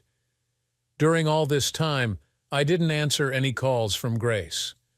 I stopped sending texts, ignored her emails, and deleted her voicemails. Some of her friends and family called, but I sent curt replies telling them I was busy and traveling. Joe called on the burner phone, telling me that Grace and Mark seemed under stress and weren't looking so good. Maybe she suspected something. I asked how he knew, but Joe just said he had friends all over, even in Europe. He asked if I was interested in recovering Grace's engagement and wedding rings. When I said no, he asked if someone else could take them. Sure, I replied, I don't care. 2 days before Grace was due back from Paris, Bob called me into his office. I don't know how it happened, but here's the divorce decree. It's way faster than normal, and Seth wouldn't tell me anything. I don't want to know. Just count your blessings. As I walked to my car, my phone rang. It was Joe. Tom, take a vacation right now. Go somewhere with lots of people who can vouch for you. I realized it had been a while since I visited some college friends in New York, so I hopped on an Amtrak train that day. I spent the next few days going to shows, museums, and dining with friends, paying with my credit card and tipping generously so the staff knew who I was. While there, I mailed a DVD to Grace's parents, showing me burning her wedding dress and album. Late Sunday afternoon, while enjoying coffee in Little Italy, my phone rang. It was my father-in-law. Tom, where are you? Grace is in the hospital. Why? I asked, intrigued. She got back on Friday and was kidnapped with a co-worker from the airport. They were drugged and only got out this morning.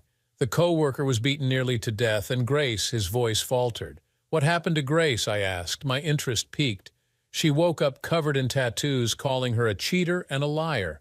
Then some guy punched her in the nose, breaking it, and gave her 2 black eyes. Impressive, I thought. I would have been satisfied with her realization that I had outsmarted her in court. But this was a bonus. It was worth losing my soul if I had one. Sorry to hear that, I said. What do you want me to do? My father-in-law was shocked. She's your wife. No, she's not. We got divorced last week. She's been cheating on me with the guy she's traveling with. What? He shouted. Which part wasn't clear? I have video. Want a copy? Silence. Maybe he was having a heart attack. Grace isn't my problem anymore. You'll have to take care of her. You did this, he screamed. Me? I've been in New York since Wednesday celebrating my divorce. Look, I'm sorry, but I don't think we have anything more to say to each other. I hung up. It occurred to me that city life had become too stressful. I sent Sven an email, respectfully telling him to go screw himself. A quick internet search revealed an REI store in Soho, so I outfitted myself with new hiking gear. Grace never liked camping, so this was my chance to reconnect with my scouting past. The hotel was kind enough to store my luggage for a modest fee, and before I knew it, I was on my way to the Adirondacks to bond with nature until things calmed down. I went back to the house, gathered all of Grace's clothes into a pile in the living room, and packed up everything I wanted to keep. The movers came the next day, boxing up Grace's clothes and sending them to a storage facility. They packed up my things separately and moved them to an apartment I had found. Thanks to Sam Willis, I was able to sell the furniture easily. When the house was empty, I took one last walk around before completing my final task. I had gathered our wedding photos, album, and Grace's bridal gown. I took them to the fire pit on the patio, placed them on the charcoal, added some lighter fluid, and lit a match. I watched as everything burned, satisfied with the detail in the video I recorded. You could see every photo as it turned to ash. One day later, I closed on the sale of our marital home, signing as Grace's attorney in fact. She really should have read what she signed. I deposited the proceeds into my personal account, closed the joint accounts, and left nothing for her. 3 days later, the construction crew leveled the house.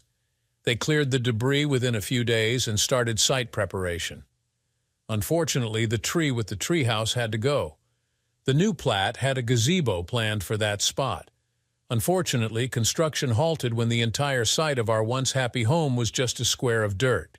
It seems something went wrong with the permitting process. Seth and I were certain the problem would be resolved a couple of days after Grace returned from Paris, just as soon as the proper forms were received. During all this time, I didn't answer any calls from Grace.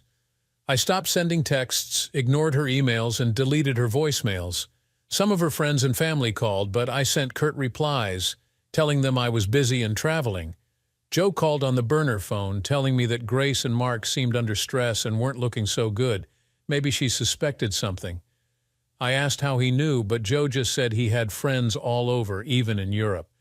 He asked if I was interested in recovering Grace's engagement and wedding rings. When I said no, he asked if someone else could take them. Sure, I replied. I don't care. 2 days before Grace was due back from Paris, Bob called me into his office. I don't know how it happened, but here's the divorce decree. It's way faster than normal, and Seth wouldn't tell me anything. I don't want to know. Just count your blessings. As I walked to my car, my phone rang. It was Joe. Tom, take a vacation right now. Go somewhere with lots of people who can vouch for you. I realized it had been a while since I visited some college friends in New York, so I hopped on an Amtrak train that day. I spent the next few days going to shows, museums, and dining with friends, paying with my credit card and tipping generously so the staff knew who I was. While there, I mailed a DVD to Grace's parents, showing me burning her wedding dress and album. Late Sunday afternoon, while enjoying coffee in Little Italy, my phone rang. It was my father-in-law. Tom, where are you? Grace is in the hospital. Why? I asked, intrigued. She got back on Friday and was kidnapped with a co-worker from the airport. They were drugged and only got out this morning. The co-worker was beaten nearly to death, and Grace, his voice faltered. What happened to Grace? I asked. My interest piqued. She woke up covered in tattoos, calling her a cheater and a liar. Then some guy punched her in the nose, breaking it, and gave her 2 black eyes. Impressive, I thought. I would have been satisfied with her realization that I had outsmarted her in court, but this was a bonus. It was worth losing my soul if I had one. Sorry to hear that, I said. What do you want me to do? My father-in-law was shocked. She's your wife. No, she's not. We got divorced last week. She's been cheating on me with the guy she's traveling with. What? He shouted. Which part wasn't clear? I have video. Want a copy? Silence. Maybe he was having a heart attack. Grace isn't my problem anymore. You'll have to take care of her. You did this, he screamed. Me? I've been in New York since Wednesday, celebrating my divorce. Look, I'm sorry, but I don't think we have anything more to say to each other. I hung up. It occurred to me that city life had become too stressful. I sent Sven an email respectfully telling him to go screw himself. A quick internet search revealed an REI store in Soho, so I outfitted myself with new hiking gear. Grace never liked camping, so this was my chance to reconnect with my scouting past. The hotel was kind enough to store my luggage for a modest fee, and before I knew it, I was on my way to the Adirondacks to bond with nature until things calmed down. Fortunately, I had my passport in case I wanted to cross into Canada, which I did. For the next 8 weeks, I turned off my phone. When I finally turned it back on, there were dozens of voicemails and emails from Grace's account, but I ignored them. I hoped the hacker got the help they needed. 8 weeks later, I met Mike and Bob for drinks. Just so we're clear, Bob said, I terminated our attorney-client relationship after I gave you the divorce decree. I sent you a certified letter. I might not have checked my mail, I admitted. Serious storm, Bob said. Frank? More like a typhoon, Mike replied. Lots of destruction. Bob nodded. Monday morning, Grace goes by the old house with her parents. When she sees the vacant lot, she has a complete meltdown. She drops to her knees, sobbing and kicking like a toddler. Then the construction crew pulls up and she loses it again. She loses it a third time when the workers see her tattoos and start laughing. The ink is so clear you can read it from a distance. Cheater, liar, and so on, in red and blue ink. She also has raccoon eyes from getting punched and tape on her broken nose. Bob continued, that afternoon she and some big firm lawyers show up at my office. They didn't have an appointment, so I made them wait. I loaded my Glock just in case. 15 minutes later, they're all yelling about emergency motions and bar complaints. I had trouble not laughing at the tattoos. When I finally got them to calm down, I asked what the problem was. Was there any false statement in the pleadings? They all stopped and looked at each other. I asked if Grace denied committing adultery. They said no. So I played the video of her and Mark in your bed. They hadn't seen it yet. Everyone just looked embarrassed. Then Grace starts yelling that you didn't give her a chance to explain. I said you didn't care what the reason was. She then started ranting about the house sale and burning her wedding gown. I showed her the powers of attorney and the property settlement agreement. I asked if she denied signing them. She said no, but claimed she didn't agree to the terms. So I asked if her defense was that she didn't read what she signed. How do you think cross-examination would go? She stopped talking. She passed out right there in my office. The lawyers tried to revive her, but I called 911. She refused to go to the hospital, then started screaming about the tattoos and her boyfriend getting beaten up. I said that had nothing to do with you. Maybe Mark pissed off some other husband or girlfriend. I told them they knew where the Fairfax Police Department was if they wanted to file a criminal case. Bob sighed. It gets better. They were still talking about filing a motion for reconsideration when I told them I received an anonymous email that morning. It had links to videos of Grace and Mark in your bed before Paris. The message said the videos were going to everyone Grace knew unless she let this go. You know anything about that? I've been out of town, I replied. They left after that. I haven't heard from them since. Mike chimed in. They must have gone to the cops because detectives came around asking for copies of the videos and reports. Then they lost interest. Neither Grace nor Mark could say what happened, just that they got into a taxi at the airport and woke up in the hospital. The room was billed to Grace's credit card, including room service and minibar charges. This time I told them about the New York cops checking on my stay and how my friends vouched for me. Word is, Bob said, Grace is hiding in her parents' basement, undergoing laser tattoo removal. It's expensive, charging by the square inch, and she's covered head to toe. Tens of thousands of dollars. That's unfortunate, I replied, hiding a grin. And what happened to Mark? He's pretty messed up, Bob said. He's got a long road of physical therapy ahead. Multiple concussions. He'll have trouble finding work. Their firm let them both go after they lost the arbitration. Their relationship fell apart during the trip. The firm had to offer sacrifices to keep the client. Someday, Tom, you'll have to tell us how you managed this, Mike said. Managed what? I'm just a Boy Scout. Maggie was waiting in the car when I left the bar. I'm a bit jealous, she said. No one asked if I actually notarized the documents or if Grace read them before signing. I was ready to say she examined each one carefully. We can discuss this over dinner. I owe you and your boyfriend a thank you for helping me get my freedom. Maggie turned to me, lowering her sunglasses. There is no boyfriend, you idiot. I hit the brakes hard. Really? Now shut up and take me home. You've got a long process of apologizing ahead. All right, I said with a smile. But first, I need to stop at the post office. Why? I'm sending a postcard to a friend, I said, pulling it from the glove compartment. It had the Boy Scout logo on the front. I'm asking if she feels safe now. After mailing the postcard, I drove Maggie home in silence. The weight of everything that had happened over the past few weeks hung heavily in the air between us.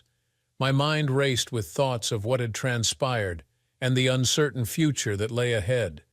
When we finally arrived at her place, I parked the car and turned to her. Maggie, I know I messed up before. I let Grace drive a wedge between us, and I was too blind to see it. I'm sorry. Maggie looked at me for a long moment, her expression unreadable. Then she sighed. Tom, you did screw up, but we have both made mistakes. Maybe it's time we move past them. I nodded, feeling a small sense of relief. I'd like that. She gave me a faint smile. Come on in, we have a lot to talk about. As we walked inside, I felt a strange sense of calm. For the first time in weeks, I wasn't consumed by anger or revenge. Instead, I felt a glimmer of hope. Maybe, just maybe, things were finally starting to turn around. We sat in her living room, a comfortable space filled with the kind of warmth and familiarity that I hadn't felt in a long time.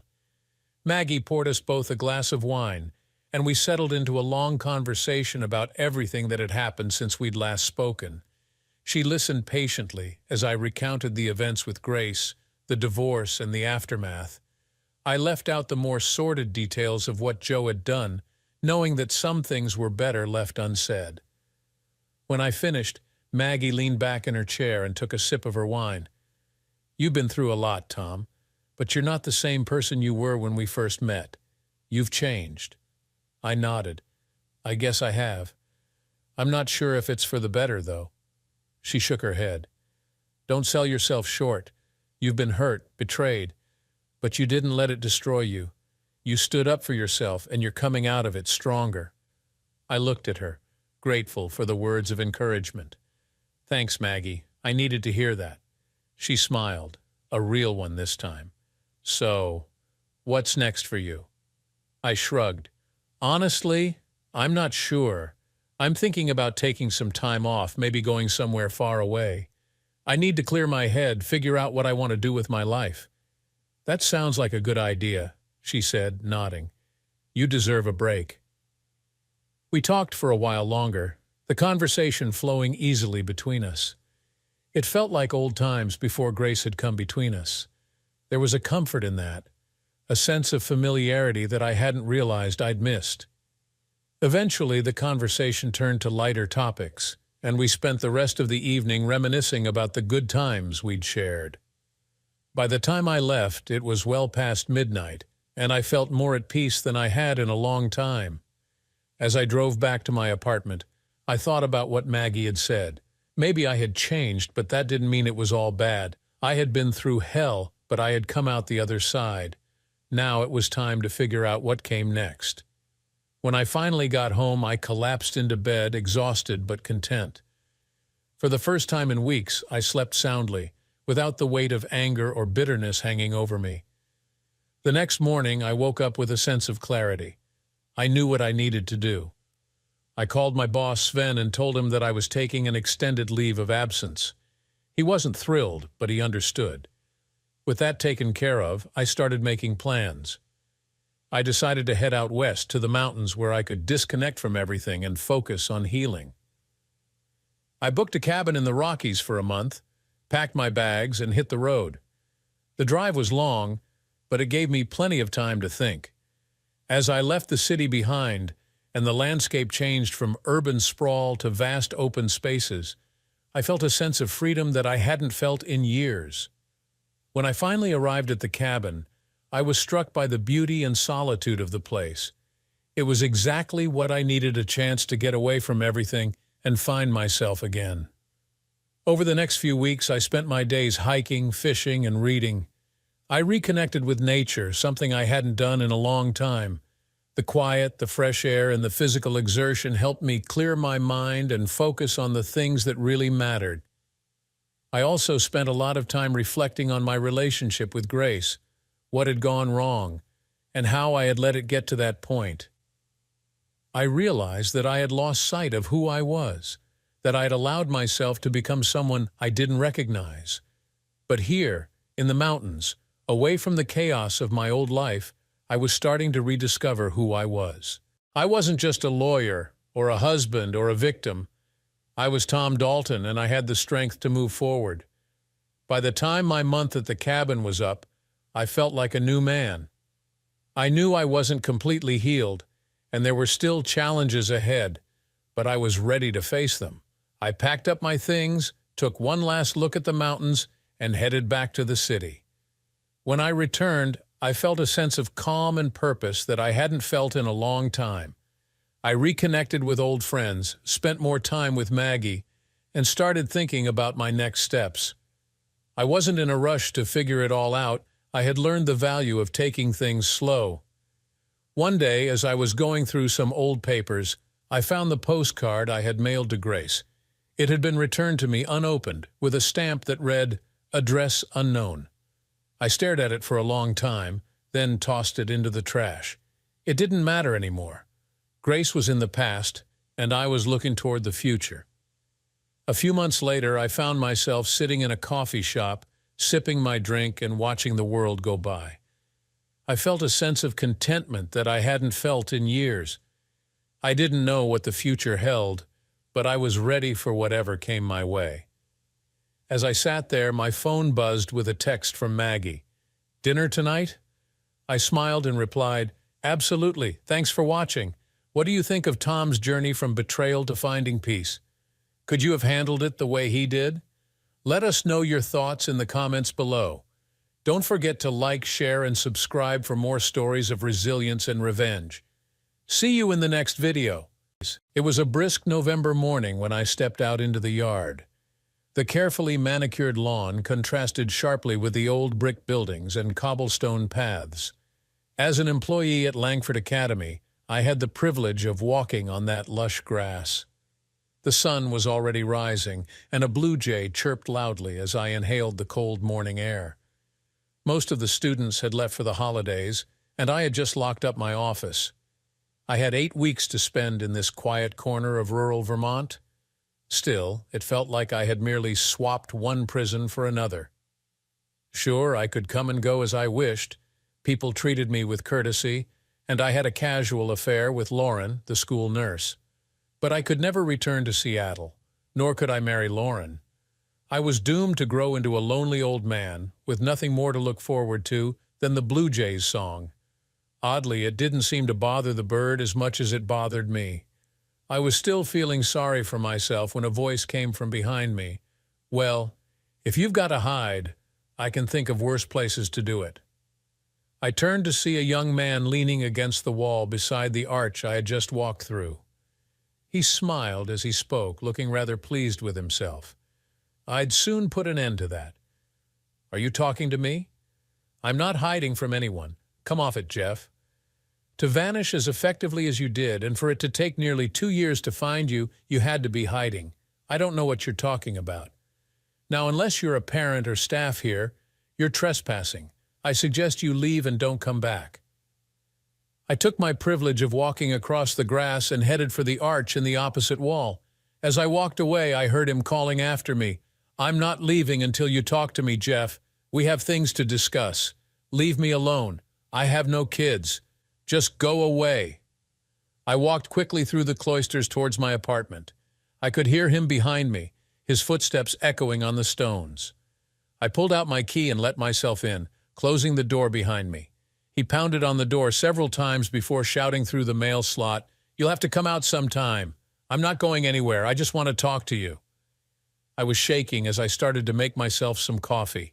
It had been over 5 years since I'd felt this way. I sat down at my kitchen table and tried to calm myself. I heard voices outside and then a key in the door. I turned and was relieved to see Lauren Thompson come in, closing the door behind her. I exhaled deeply, feeling a bit more at ease. She had a puzzled look on her face as she spoke. "Jeff, there's a young man sitting outside your door. He claims to be your son. Is there something you haven't told me? He's not my son. Has mistaken. I have no kids. I've told you that." "Yes, Jeff, I know you did, and I believe you. But why does that young man think he's your son? Why are you so rattled by his presence?" I looked into Lauren's warm brown eyes. She was the only bright spot in a dark 5 years. She was the matron at Langford Academy and took care of the physical and emotional well-being of the students. Many a homesick 12-year-old had found comfort in her soothing words. Even in her nurse's uniform, she looked beautiful to me. Over the past 2 years, we had developed a relationship and had reached the point where we each had a key to the other's apartment. In fact, the only thing stopping us from living together was the gossip among the students and the potential repercussions if the parents found out. I sat down with my head in my hands. "I'm so sorry, Lauren. There are things about me you don't know, and that young man is a reminder of a time I'd rather forget. Nevertheless, he's not my son. He may think he is, but he's wrong. So tell me, Jeff, why would he think he's your son? Because I was married to his mother." Lauren sat down, a shocked look on her face. "Well, that certainly explains a few things. You mean like why I haven't asked you to marry me?" "Yes, that's the reason. I can't marry you or anyone else because I'm still married to her. So divorce her. I can wait. I can't divorce her without revealing my whereabouts, though that might be a moot point now. Now I'm really worried, Jeff. Have you done something bad? Is that why you don't want to be found? I've done nothing that I haven't paid for. But if they find me now, they'll put me back in jail." Lauren reached out and took my hands down from my face, holding them in hers. "Okay, Jeff Thompson. First, you're going to tell me the whole story. Then we're going to get that young man in here and find out what he wants. It all started a little over 5 years ago, or at least that's when I realized what was happening. They used to call me Dirty Harry. I thought it was just because I shared a surname with the lead character in the movie. I soon found out there was another reason. Just like Harry, I always seemed to get all the worst jobs. It wasn't always like that. I had worked at Stevens College for 12 years and always did my fair share of evening and weekend classes, but no more than anyone else. However, shortly after Chris Miller was appointed vice principal, things began to change. At first, I thought my job was in danger because I went from always exceeding my teaching hours to having to offer myself to other departments just to get close to my minimum. The thing about being below minimum hours was you couldn't refuse any course you were offered. I soon found myself working until 11:00 p.m. 4 nights a week, not to mention the weekend courses I had to do. My wife, Erica, was the faculty secretary, and when Chris Miller was promoted, he took her with him, so she worked normal office hours. We were becoming like strangers passing in the night. My personal life was practically non-existent. I got home at 11:30 p.m. and needed at least an hour to wind down before going to bed. Erica turned in at 10:30 and would almost always be asleep when I went to bed. I told Erica I would quit the college rather than continue to destroy our marriage, but she urged me to be patient and said things would work out. Halfway through my second year of such treatment, I finally reached my breaking point. My subject area was computer science, but I had to deliver mathematics and physics because I was told there was no demand for computer science. I was somewhat surprised when a colleague who ran the general engineering course approached me. "Jeff, I've got a little problem. I've got to deliver a computer science unit and I don't have a clue about the subject. I'm a mechanical guy. Give me gears, engines, and hydraulics and I'm your man. But this stuff? You can't see it, can't touch it. How do I teach that? I've got a few books on the subject, but I need some advice on how to deliver it and what practical work to give them." "Hang on, Tony, are you under hours or something?" "Good God, no. I'm into overtime for this."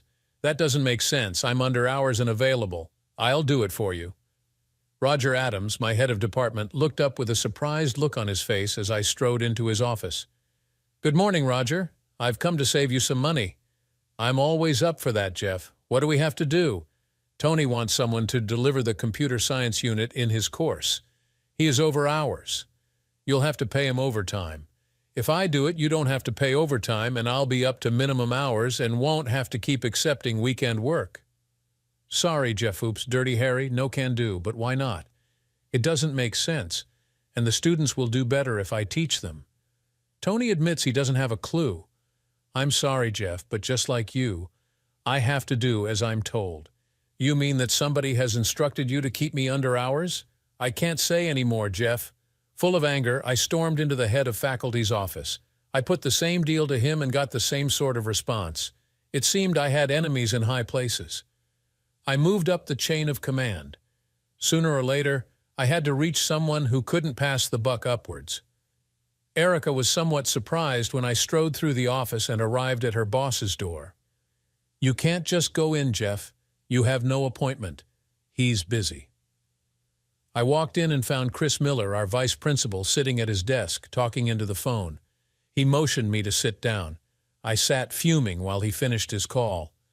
Eventually, he put down the phone, shuffled a few papers, then turned to me and smiled.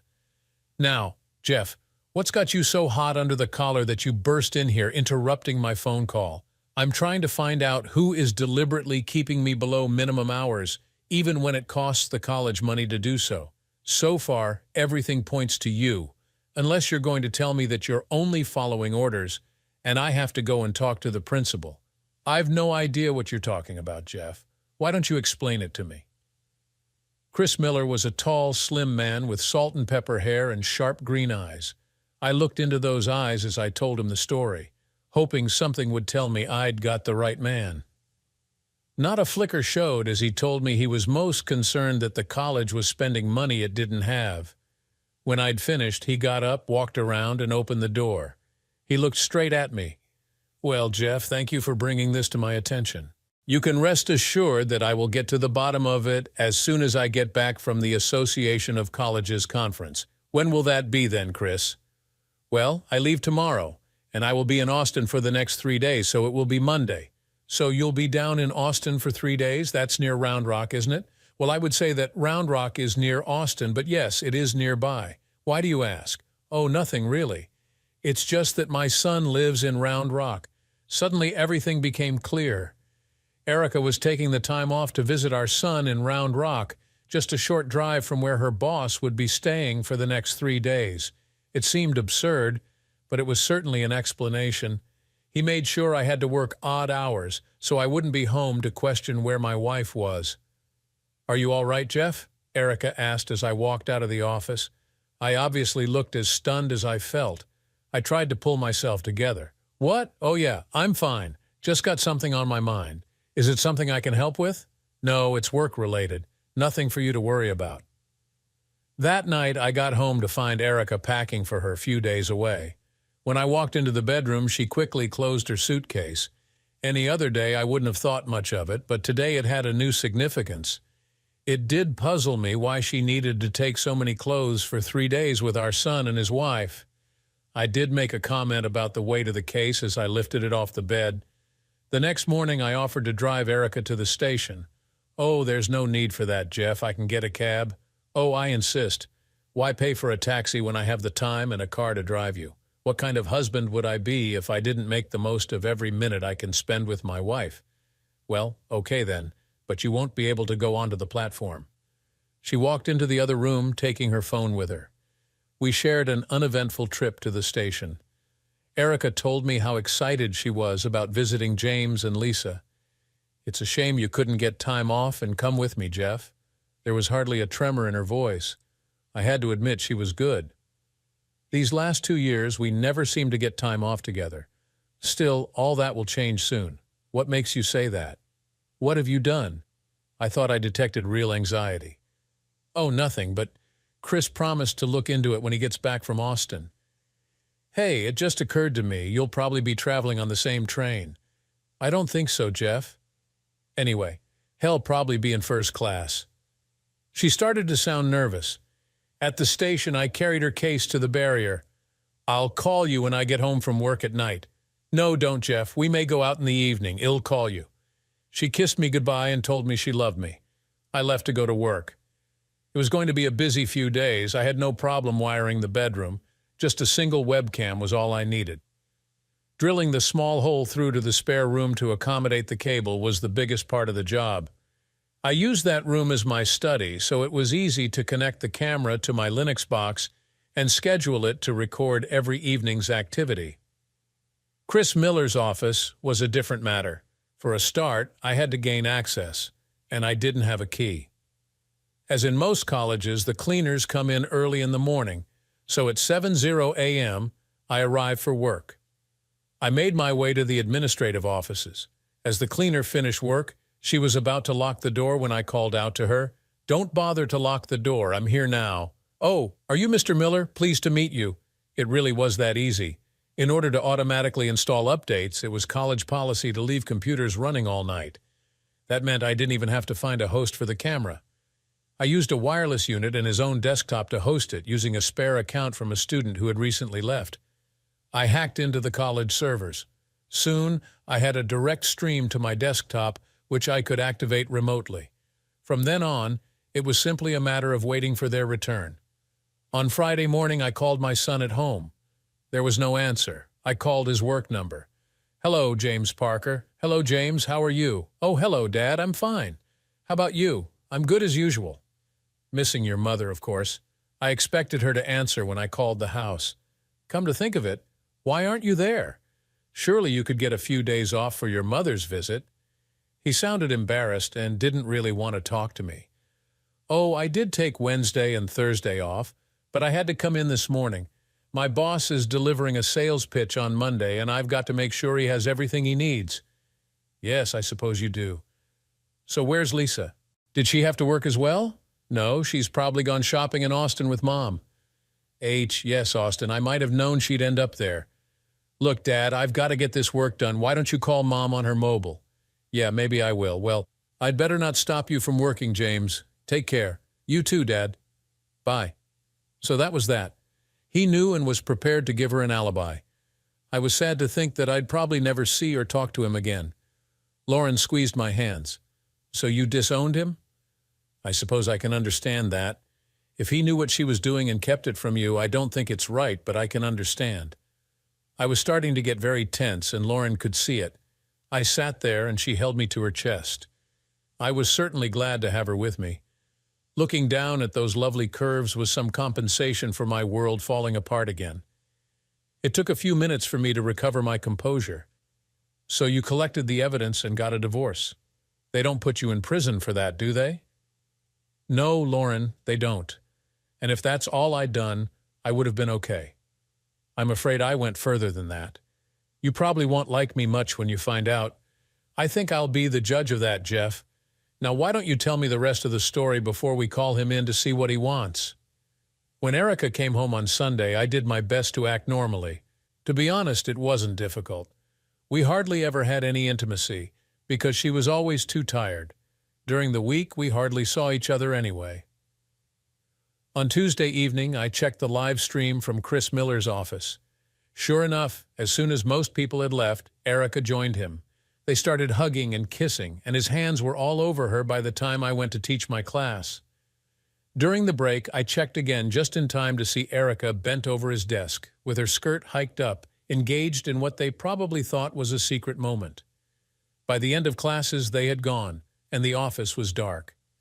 The following day, they left on time, so there was nothing to check. However, my bedroom camera picked up some significant action. It also raised questions.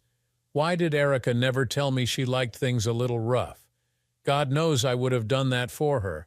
I would have been a lot more creative than Chris Miller. Hell, he didn't even know how to spice things up. Thursday, they were at it in the office again. No wonder I didn't get any attention. Even if she'd been awake, she would have been too worn out. I'm ashamed to say I let it go on another 2 weeks to see if there was a pattern. I didn't just want a divorce. I wanted to hurt them the way they had hurt me. I was running on autopilot. The only thing that kept me going to work every day was my anger. People at work commented on how irritable I'd become. Students asked what had happened to my famous sense of humor. The lovers, of course, noticed nothing. By the end of the second week, I knew what I was going to do. I knew next Thursday evening would be another office session, so I put a plan into action. No one was surprised to see Dirty Harry working at the weekend, so no questions were asked when I turned up. I used a library computer and another redundant account to set up a website with the name of Corporate Secrets. It had video streaming capabilities, and I set up links to various adult sites to make it look authentic. Then I produced the posters for the notice boards around the college. www.corporatesecrets.com goes live at 7 p.m. on Thursday. Don't miss it. This week only, for a limited time, this site goes live. Be among the first to witness this amazing content. As the notices were taken down, I replaced them. I even managed to get them up on library and coffee shop notice boards around town. Come Thursday, I was ready. At 6:30 p.m., I added the finishing touch to the website and dubbed over the top of the video display. It read, "Tonight's content comes to you live from Stevens College." At 6:55 p.m., I checked the live stream. Miller had started unbuttoning Erica's blouse. I went off to my lesson, which was conveniently a computer class. After the first 5 minutes, it was clear we would get no work done. First, the whispers started. Then, as they got more excited, the volume rose so that I could hear every word. "It's coming from this college. Hey, I recognize him. He's the vice principal. He teaches one of my math classes. Who's the woman? She's got a great figure on her. I know her. She's his secretary. Look, she's no way. I'm emailing my friends. They can't miss this." Up to that point, I had been somewhat conflicted about the responses. On one hand, I was happy to expose the pair of them for the liars they were. On the other, he was involved with my wife, the woman I had loved for more than 20 years. It was that love that made me forgive her so much in the past, but not this time. My lesson had already fallen apart, but then came the comment that pushed me over the edge. "Oh my God, Hez, no way, right there on his desk. This is unbelievable." My rage was released. Without really thinking about what I was doing, I left my class and hurried to the admin block. I couldn't believe they had been so careless they hadn't even locked the door. I charged into the office, grabbing Miller by the collar. I yanked him off my wife and slammed his head against the edge of the open door. He fell to the floor where I started kicking him first in the gut, and then as he curled up, the kicks landed in his back and chest. I was in a fury. My anger was with both of them, but 20 years of love and a sense of decency meant that Miller got it all. I was aware of Erica screaming at me to stop. It was only when she threw herself on top of him that I did indeed stop. I stepped back, shocked at what I had done. As I walked backward, I came to a chair and collapsed onto it. Erica looked up at me and realized that it was safe to get up. Still half-dressed, she ran into her outer office and returned with her phone. I heard her talking. "Ambulance," she said. "There has been an accident and I think a man is badly injured. Better call the police." "Erica, half the world knows it wasn't an accident. You might also consider getting dressed." "What do you mean half the world knows? How could they? Your actions tonight have been broadcast on the internet, and so has my attack on Miller here. In fact, it's still streaming, so get dressed and call the police." "Oh, Jeff, you haven't." One look at my face told her I had. She ran around the office, picking up her clothes and putting them on. As soon as she had covered herself, she called the police. She paced back and forth in the office before turning back to me. "How clear were the pictures, Jeff? Could you see who we were?" "Well, my class recognized him immediately. They didn't know who you were, but I guess they do now." She put her hands to her face. "Oh God, Jeff, what are we going to do?" "Well, I'm going to sit here and wait for the police. Perhaps you'd better go to the hospital with Loverboy here." It wasn't love, Jeff. Just excitement. Exciting because we were doing things we shouldn't. But just excitement, nothing more. It doesn't matter anymore, Erica. You wanted or needed someone else, so now you don't have to sneak around. I'm going to be out of the picture for a while. You'll be free to do whatever you like. She sat with her head in her hands, crying. The paramedics arrived first and started to treat Miller. Erica had to decide whether to go to the hospital with him or not. When the police arrived and I was led away in handcuffs, it didn't take them long to decide to charge me with assault. Within 2 days, I was in court being formally charged. I had opted for the duty solicitor and he tried to get me released on bail. I instructed him not to do so, but he felt he had to do his best for me. The magistrate asked if I could post bail. "Your Honor, I have little money. My parents are both dead, and I'm not in contact with my wife, nor do I wish to be. I can't see any way I can raise enough money to post bail." He gave me a searching look. "You realize, Mr. Thompson, without someone to post bail, I will have to remand you in custody. Would you like more time so that you can speak to your wife?" "No, sir. Custody's fine. I was on remand for 3 months. I got frequent visits from my solicitor trying to convince me to plead not guilty due to temporary insanity. I had several requests from Erica for a visiting order so she could come and see me. I refused. My solicitor told me that under the law, a wife cannot be forced to give evidence against her husband, and Erica had refused to testify. Of course, it had gone out over the internet, so there would be plenty of other witnesses. When you're in jail, it's surprising what you find amusing. I got a letter from the college Human Resource Department informing me that I was the subject of a disciplinary hearing and asking who I wanted to represent my interests. I found it amusing that even in the face of overwhelming evidence, they still had to go through their procedure. I wrote back saying I was offering no defense. The next communication from them told me I'd been fired and all about the appeals process.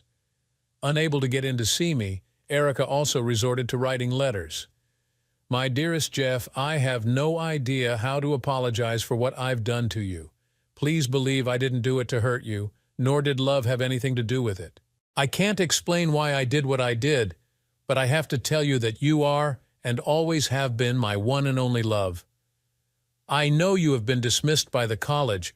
They are waiting for Chris to get out of the hospital before they hold his disciplinary hearing. He has several broken ribs and had a collapsed lung. The doctors aren't sure whether he will be infertile. I've told him I'll tell the principal that he used his position to force me into things unless he withdraws all charges and refuses to give evidence. I will do it, my love. I'll do anything to get you out of that place so that I can start to make amends for what I have done to you. No matter how long it takes, I will wait for you, my love, and I hope that one day you may be able to forgive me. All my love, Erica." I crumpled it up and threw it away. A month later, she wrote again. "My dearest Jeff, I am so sorry, not just for what I've done to you, but also because I failed to persuade Chris to drop the charges. He didn't believe I would do what I said. He was wrong. I went with my union rep to see the principal. I told him Chris had pressured me into doing things with him and made sure you were always out of the way when we met. I don't know if he believed me, but it didn't matter. The union started a sexual harassment action. Both Chris and I were dismissed. Sad to say, that has made Chris more determined to ensure you go to prison. I'm so sorry, my love. I tried my best. Your solicitor says you refuse to consider the only defense that might work. Please reconsider, my love. You don't deserve to be in that place. You did what you did because we drove you to it. I will always love you and will wait as long as it takes. All my love, Erica. I have to admit I was surprised they'd fired Miller. I expected the administration to close ranks around him, but Erica had given them no choice. My trial was almost a non-event. My lawyer tried to persuade me to use the temporary insanity plea, but once again I refused. I insisted I would plead guilty. I was happy for him to argue extreme provocation and offer mitigation. My guilty plea meant the prosecution didn't have to offer any evidence other than the extent of Chris Miller's injuries. They did this using photographs and medical reports. He was irritated that he wasn't asked to tell the court his side of the story. Erica and James were there. She was crying most of the time, and he was trying to comfort her. The judge listened to my lawyer's pleas of mitigation before turning his attention to me. Mr. Thompson, your counsel has made a very good case that you were acting while the balance of your mind was disturbed. I take it the option to use that as a defense has been mentioned to you. Yes, sir, it has. Do you wish to change your plea? No, sir. I committed the crimes, and I am willing to take my punishment. Very well. Jeff Thompson, you have pleaded guilty to the charge that you assaulted Mr. Chris Miller, causing him grievous bodily harm. This is a very serious offense, and one for which I could hand down a sentence of up to 10 years in prison. However, your counsel has made a strong case for extreme provocation, in that Mr. Miller was abusing his power to keep you out of the way so he could engage in activities with your wife. I find this to be the sort of provocation few men could resist. Even given this situation, I would still be bound to sentence you to 5 years in prison. However, at the point of your arrest, you pleaded guilty to the charges, saving the taxpayers significant expense and sparing your victim the trauma of reliving the attack. Under the guidelines given to me, I can therefore have the sentence. Mr. Thompson, I sentence you to spend 2.5 years in prison. I looked up at the public gallery. Miller was smirking as if he had won some sort of victory. Erica just gasped and buried her head in her hands. As the guards took me down to the cells, my lawyer came to my cell after the trial. Well, Mr. Thompson, I still think I could have gotten you off, but 2.5 years is a good result. If you keep your nose clean, you could be out in 1.5 years. I suppose I should thank you for that, but to tell you the truth, I'm not sure I want to get out. What have I got to come out to? My family is destroyed. My career is over. I don't really care when I get out. Why didn't you tell me any of this before, Jeff? It seems almost as if I don't know you at all. Would I have gotten this job if they'd known I had a criminal record? Of course not. Most people here wouldn't even talk to me if they knew. Would you have let me get close to you? Aren't you already wondering how you can leave me? If that is what you think, perhaps I should leave you, as you put it. I'm having a great deal of difficulty believing the man I know, the man I fell in love with, could do such a thing. From what you said, the violence was a split-second reaction, which, given the circumstances, I can understand. It's the cold-blooded planning of your wife's total humiliation that I can't believe. The man you fell in love with wouldn't have done that. I am the man you know, at least I am now. Maybe the judge and the lawyer were right. Maybe the balance of my mind was disturbed. I couldn't believe she would rip my heart out again. But Miller was the one I wanted. He made me a laughingstock. They even called me Dirty Harry because I got all the worst jobs. Some of the others must have known it was so he could keep doing what he wanted with my wife. In my head, I was hitting back at him and the college. Let's see them deny a live broadcast. I thought it even went out through college servers so they couldn't pretend it came from elsewhere. Erica was just collateral damage. To my surprise, Lauren pulled my head back down to her chest and held it there as I cried, reliving that fateful day. She lifted my head again and looked at me. Jeff, you said you didn't think she could rip your heart out again. Had you caught Erica cheating on you before? I didn't catch her, no. She thinks I don't know, but it wasn't the first time she's done it. At least once before, shortly after we were married. If you didn't catch her, how can you be so sure? I've seen the evidence. Believe me, I'm sure. Just a minute, Jeff. If you've been in prison, how did you get this job? I mean, you need a clear criminal records check. I laughed.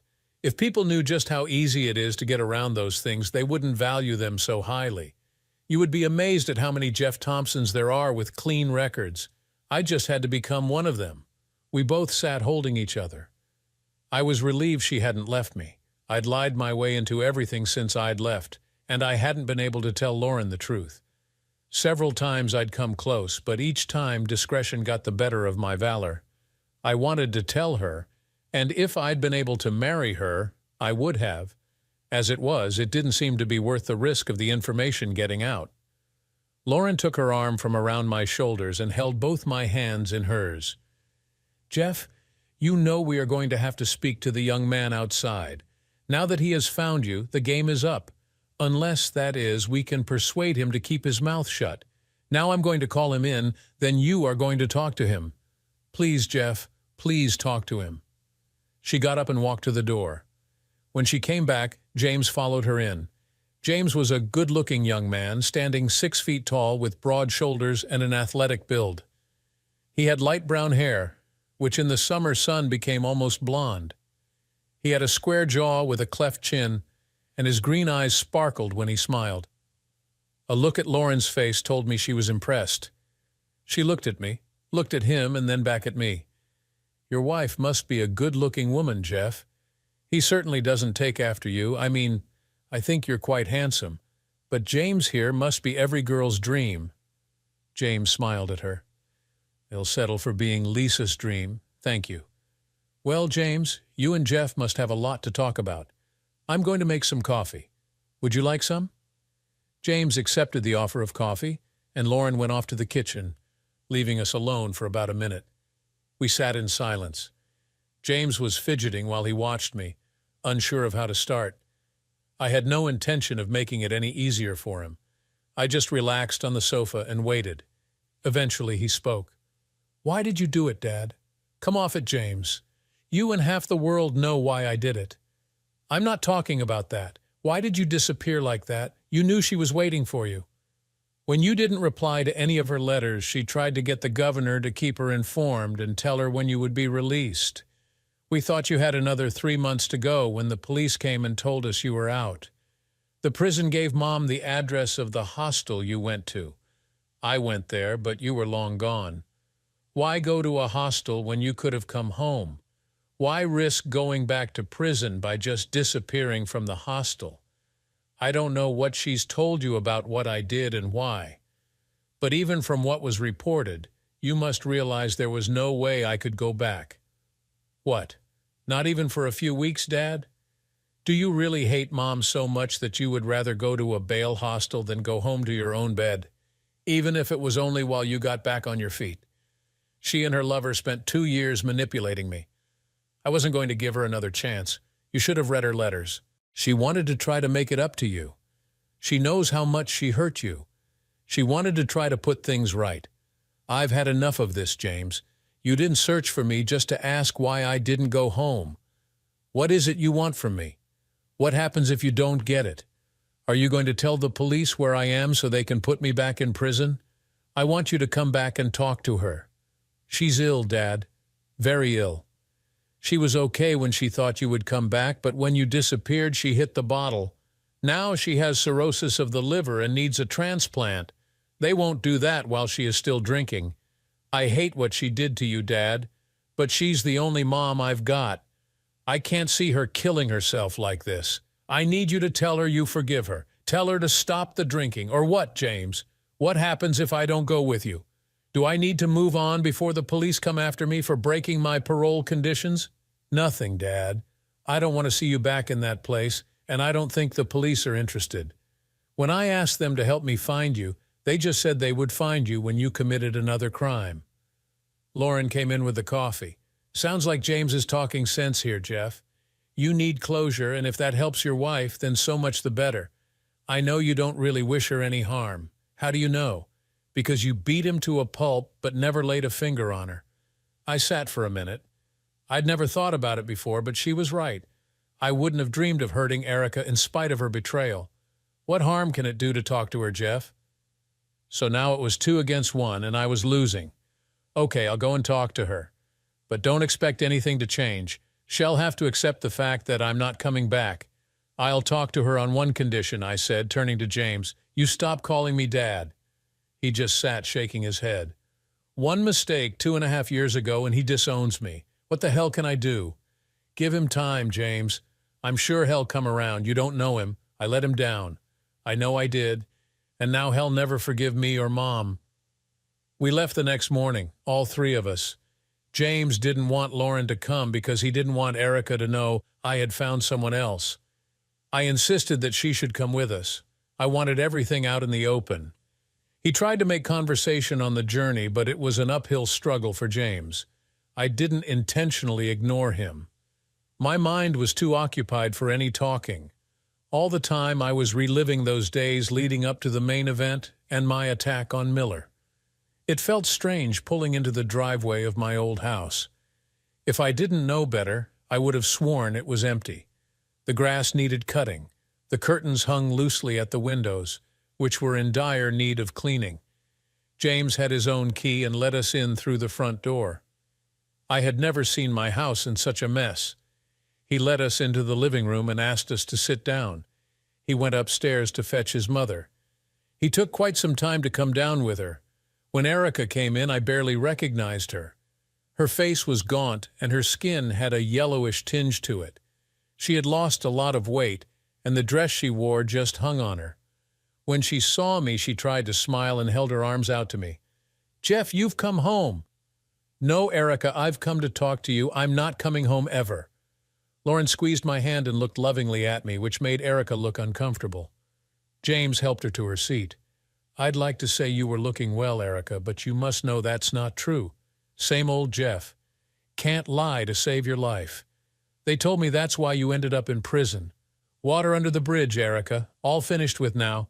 James says you want to talk to me, so why not just say what you have to say?" She paused and then started again. "It's not enough, but I'm sorry for what I did to you. I've tried to understand why I did it because I really do love you. I suppose that must be difficult to believe. You see, I've always been able to compartmentalize my life, almost as if I had more than one life.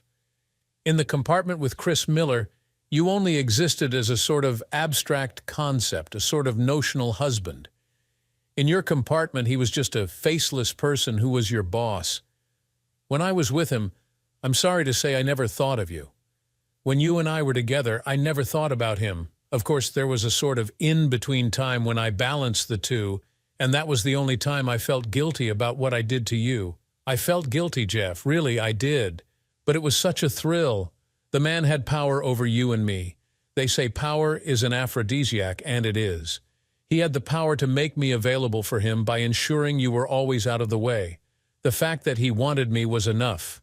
I said he used his position to force me into it, but he didn't have to force me.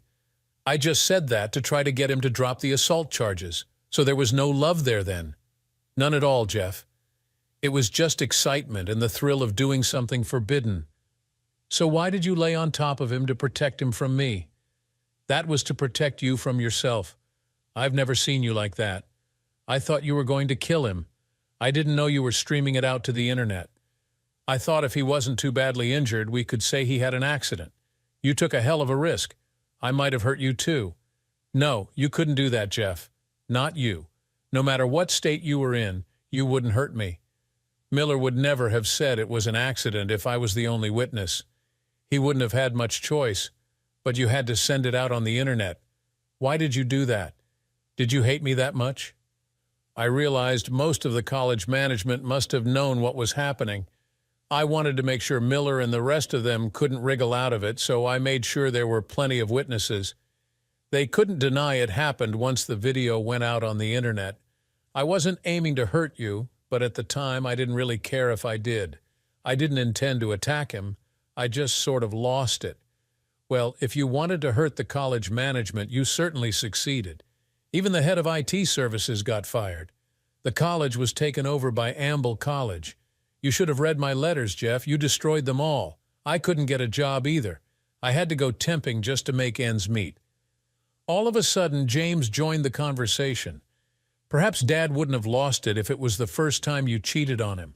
But you'd already done it before when you cheated on him with my biological father. Erica snapped back at him with a force she didn't look capable of. Don't you ever call that scum your father? He was just a man who was happy to have an affair, but ran away when he found out I was pregnant. Things got very tense in our marriage at the time due to our struggle to have children. When I met Donald, I was easy prey for anyone who could offer a friendly shoulder. He offered me sympathy and made me think Jeff didn't really want children. He gradually worked his way into my life. I thought I loved Donald, and I thought he loved me, but I was wrong on both counts. When I became pregnant, I thought he'd be pleased and leave the wife he said he didn't love. Instead, he wanted me to pass you off as Jeff's child and carry on as before. I realized he didn't love me. I was just an affair for him. I told him I never wanted to see him again, and I never did. I'm glad he died because then he'd never try to claim you as his. When I told your father, Jeff, your real father, he was overjoyed and couldn't wait to be a dad. I had no idea that he knew. James was left in limbo, and I have to say I felt sorry for him. However, I still found it difficult to forgive him, not for being someone else's son, but for colluding with his mother to deceive me. Emotions were running high, and it was getting too much for me. I had to bring it to an end. So, Erica, you wanted to see me, and now you have. Where do we go from here? You must realize there is no way back for us. I suppose you're right, Jeff. I had hoped I could make it up to you, but I can see that's a tall order. I wonder, could we possibly be friends? That depends on you, Erica. I don't have many drunks as friends. I'll get cleaned up, Jeff. I will. I've got a place on a residential program to get dried out. If I stay off the booze for 6 months, they'll consider me for a liver transplant. Do you think you'll manage it? I'll try, Jeff, especially if we can be friends. I know you don't feel you can come and see me, but can I write to you? Will you read my letters? You write them and I'll read them, Erica. I can't promise any more. We wound things up, and I got back in the car for the long drive home. At first, it was a quiet ride. Lauren repeatedly squeezed my leg or pressed her face to my arm. When we pulled into a rest stop, we started to chat. It was small talk at first, while we decided whether or not to eat there. When we decided we would and sat down, Lauren decided to get to the point. Do I know everything now, Jeff, or is there any more to come out? Only what happened in prison. I haven't told anyone about that, and I probably never will. She reached out and squeezed my hand. Was it really that awful? I did things in there I'm pleased about, but I also had to do things I wouldn't normally have dreamed of. However, my life was a lot better than many. Do you think you will ever be friends with Erica? I don't know. I'll try. That's as much as I can say right now. What about James? You dropped quite a bombshell on him today. The ball is in his court now that he knows the truth. It's up to him to decide what he wants to do. Lauren reached across and took both of my hands in hers. You know you made me very proud of you today, don't you? Well, I do now. I smiled at her. Do I get a reward? I'd say there is a very good chance, she said with a grin. We finished our meal and walked back to the car with our arms around each other. I was indeed rewarded that night and for many of the following nights. Erica's first letter arrived after her first week in the rehab center. She found it difficult to live without alcohol, but expressed a determination to see it through. She couldn't resist some words of apology, but made no further attempt to persuade me to go back to her. I was impressed and wrote back offering encouragement. For 3 months we exchanged letters, each one more cordial than the previous one. I began to believe we could be friends. She got out of rehab, gained a bit of weight, and found herself a job. She still had health issues and was still on the list for a transplant. I was hopeful for her recovery. It came as a surprise when the correspondence came to an end. Things had seemed to be going well, and then she didn't reply to my letters. I was surprised at how it affected me. I felt she had let me down again. Lauren tried to keep my spirits up. She told me there was probably a good reason for it, and she would be back in touch sooner or later. The first snow of winter came on the first day of December. By the following weekend, we had 2 inches of snow covering the landscape. The estate staff had cleared the paths, but the grass and all the surrounding landscape changed to the sort of view you see on Christmas cards. I had finished my Saturday morning classes. Walking out into the quad, I was taken completely by surprise. James was leaning against the wall of the arch and greeted me as I came out of the lab. "Well, Jeff, even in the winter, it still looks beautiful. One hell of a place to hide out. James, you know the whole story now, so you know we are not related. Look, I know what you said, but Erica was right. It doesn't matter whose DNA did the job. You are the only father I have ever known, and I think you did a damn good job. So no matter what you say, I will always think of you as my dad. And I'm sorry I let you down." I put my arm around his shoulders. "For what it's worth, you're still the best son I ever had." We started to walk down the path towards the cloisters. Erica hasn't written for a while. "How is she?" James stopped and put his hand on my forearm. "She's dead. She died last Friday of multiple organ failure. They thought it was a urinary tract infection, but then her kidneys failed. While they were trying to treat her, her heart stopped. After the first heart attack, she signed a do not resuscitate order. She couldn't face a lifetime on dialysis, and they wouldn't do her liver unless they could find a kidney as well." I stopped and looked at him. I saw the tears coming to his eyes as I felt them welling up in mine. There were no barriers between us now. We threw our arms around each other and openly wept. We stood for several minutes locked in an embrace, our bodies shaking as we sobbed. I fought back the tears as I pulled away from him and dried my eyes with a tissue. Why didn't she tell me? She didn't have to die alone. She wasn't alone, Jeff. I was with her. So why didn't you call me? She knew I'd forgiven her. I would have come if you'd called me. That's why she wouldn't let me tell you. The reason the letters stopped is because someone let the papers know she was writing to you. She got a visit from a reporter. With the anniversary of the event coming up, he wanted to find you. Mom was determined that she wouldn't be the cause of any more misery for you. She knew you couldn't be a teacher with a criminal record, so either the school hadn't checked or you had obtained one by fraud. If that got out, you'd be finished again. She wouldn't let it happen and told me I was not to contact you. After all this time, they are still stirring it up. Are you sure? Oh yes, I'm sure. The slimy reporter sought me out as well. Tried to tell me he wanted to tell your side of the story. Mom told me it would only be bad for you. I know it's hard to believe after what she did, but she really did love you. You're right. It is hard, but I am grateful for yours and her consideration. I did love her. After all those years, I can't just turn that off. When's the funeral? Tuesday. But don't even think of turning up. You can't take the risk. If you're not there, our friendly reporter may just give up. I put my arm around his shoulders as we turned and walked back towards my flat. Come on, son. Let's see if Lauren can rustle up some lunch for you. I think we're way ahead of you there, Jeff. Lisa and I got here about 10:00 a.m. She and Lauren have been working on lunch for a while. They went shopping about 10:30. We reached my front door and I let us into an empty flat. I got a beer for James and myself. We sat on the sofa drinking while waiting for the girls to get back. So, Jeff, what happens to us now? Erica was the only link between us, yet she's gone. What happens now? Am I ever going to see you again? Don't get me wrong, James. Lauren didn't imagine Erica was going to die. But she asked me a similar question on the way back from our visit. We may not share the same DNA, but I always thought of you as my son and loved you like my own. As I said before, all those years of love can't be turned off, but it had to be your decision. So the question is, James, what do you want to happen? He sat and sipped his beer. I don't want anything to change. I want Erica's death to change nothing. Like she said, you are my real father. I will always think of you as my dad, and I want you to always think of me as your son.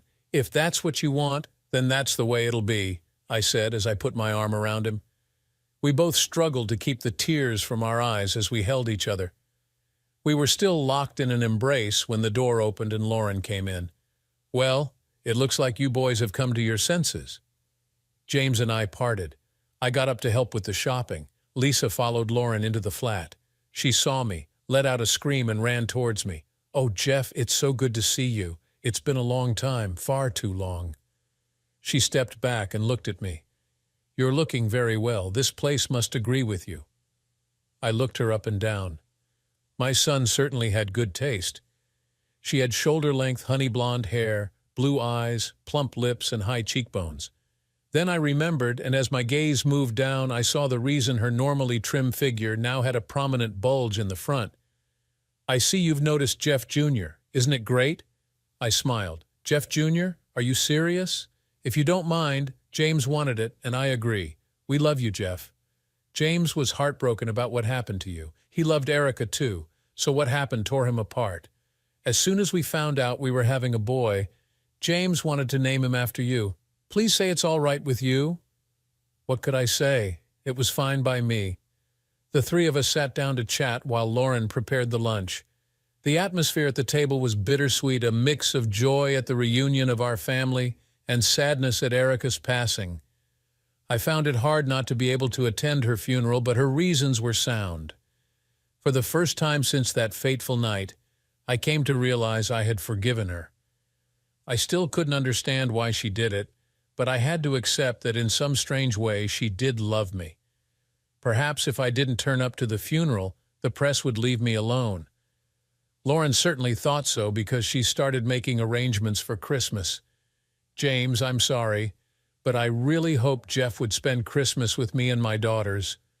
What I would like is to come to you for New Year. It would be like a new beginning for us all." Lisa was overjoyed. "Lauren, I think that's a great idea. We can have my parents for Christmas and then you and Jeff for New Year." James moved on to practical subjects. "The house is all yours now. You need to give some thought to what you're going to do with it. Then, of course, there's the money." "Money? What money?" I thought she was broke. "The union launched an action against the college for sexual harassment. They settled out of court for $60,000. She wouldn't touch the money because she knew it was a lie. But once she started the action, she couldn't back down. She had intended to give you the money when you got out of prison to help you get back on your feet." "I can't deal with that now, James. I'll have to think about it." We did spend Christmas with Lauren's daughters, and I was made very welcome. Both were pleased their mother had found someone. We got to Round Rock late on New Year's Eve morning. I talked to James about the house and the money. We agreed he would handle the letting of the house. I had rented a flat on a short-term contract just long enough to get a utility bill so I could set up a bank account. As soon as the account was set up, I gave up the flat and did everything through the internet. James said he would get the solicitor to transfer the funds to my new account. "You know, James, just like your mother, I don't want the money. It's tainted." "Well, someone has to have it, Jeff, unless you want the bankers to have it. Lauren and I have been talking. We want you to set up a trust fund for the education of Jeff Jr. and any other children you might have. When you've done that, I'll transfer all the cash into it. Something good has to come out of that mess. If that's what you want, Jeff, I'll do it. Pay the income from the house into the new account, and I can take it out in cash. Well, if you're careful, that should keep your whereabouts secure." That night, we all went out to a New Year's party. Around midnight, we had the obligatory countdown and the toast to the new year. When the cheering died down, I looked at my little party and filled their glasses before proposing another toast. "Ladies and gentlemen, I give you new beginnings." We all raised our glasses in the toast. As we put them down, I walked around and knelt on one knee in front of Lauren. "Lauren Thompson, would you do me the honor of becoming my wife?" Lauren threw her arms around my neck. "Oh, yes, Jeff, yes, yes, yes." I put the engagement ring on her finger. It was a perfect fit, and so were we. As she sat looking at the diamond, I stood up. I had the best feeling I'd had in more than 8 years. It truly was a new beginning. Thanks for watching this intense tale of betrayal, revenge, and redemption. What do you think about Jeff's actions? Did he go too far, or was he justified in seeking revenge? Let us know your thoughts in the comments below. Don't forget to like, share, and subscribe for more captivating stories like this one. See you in the next video.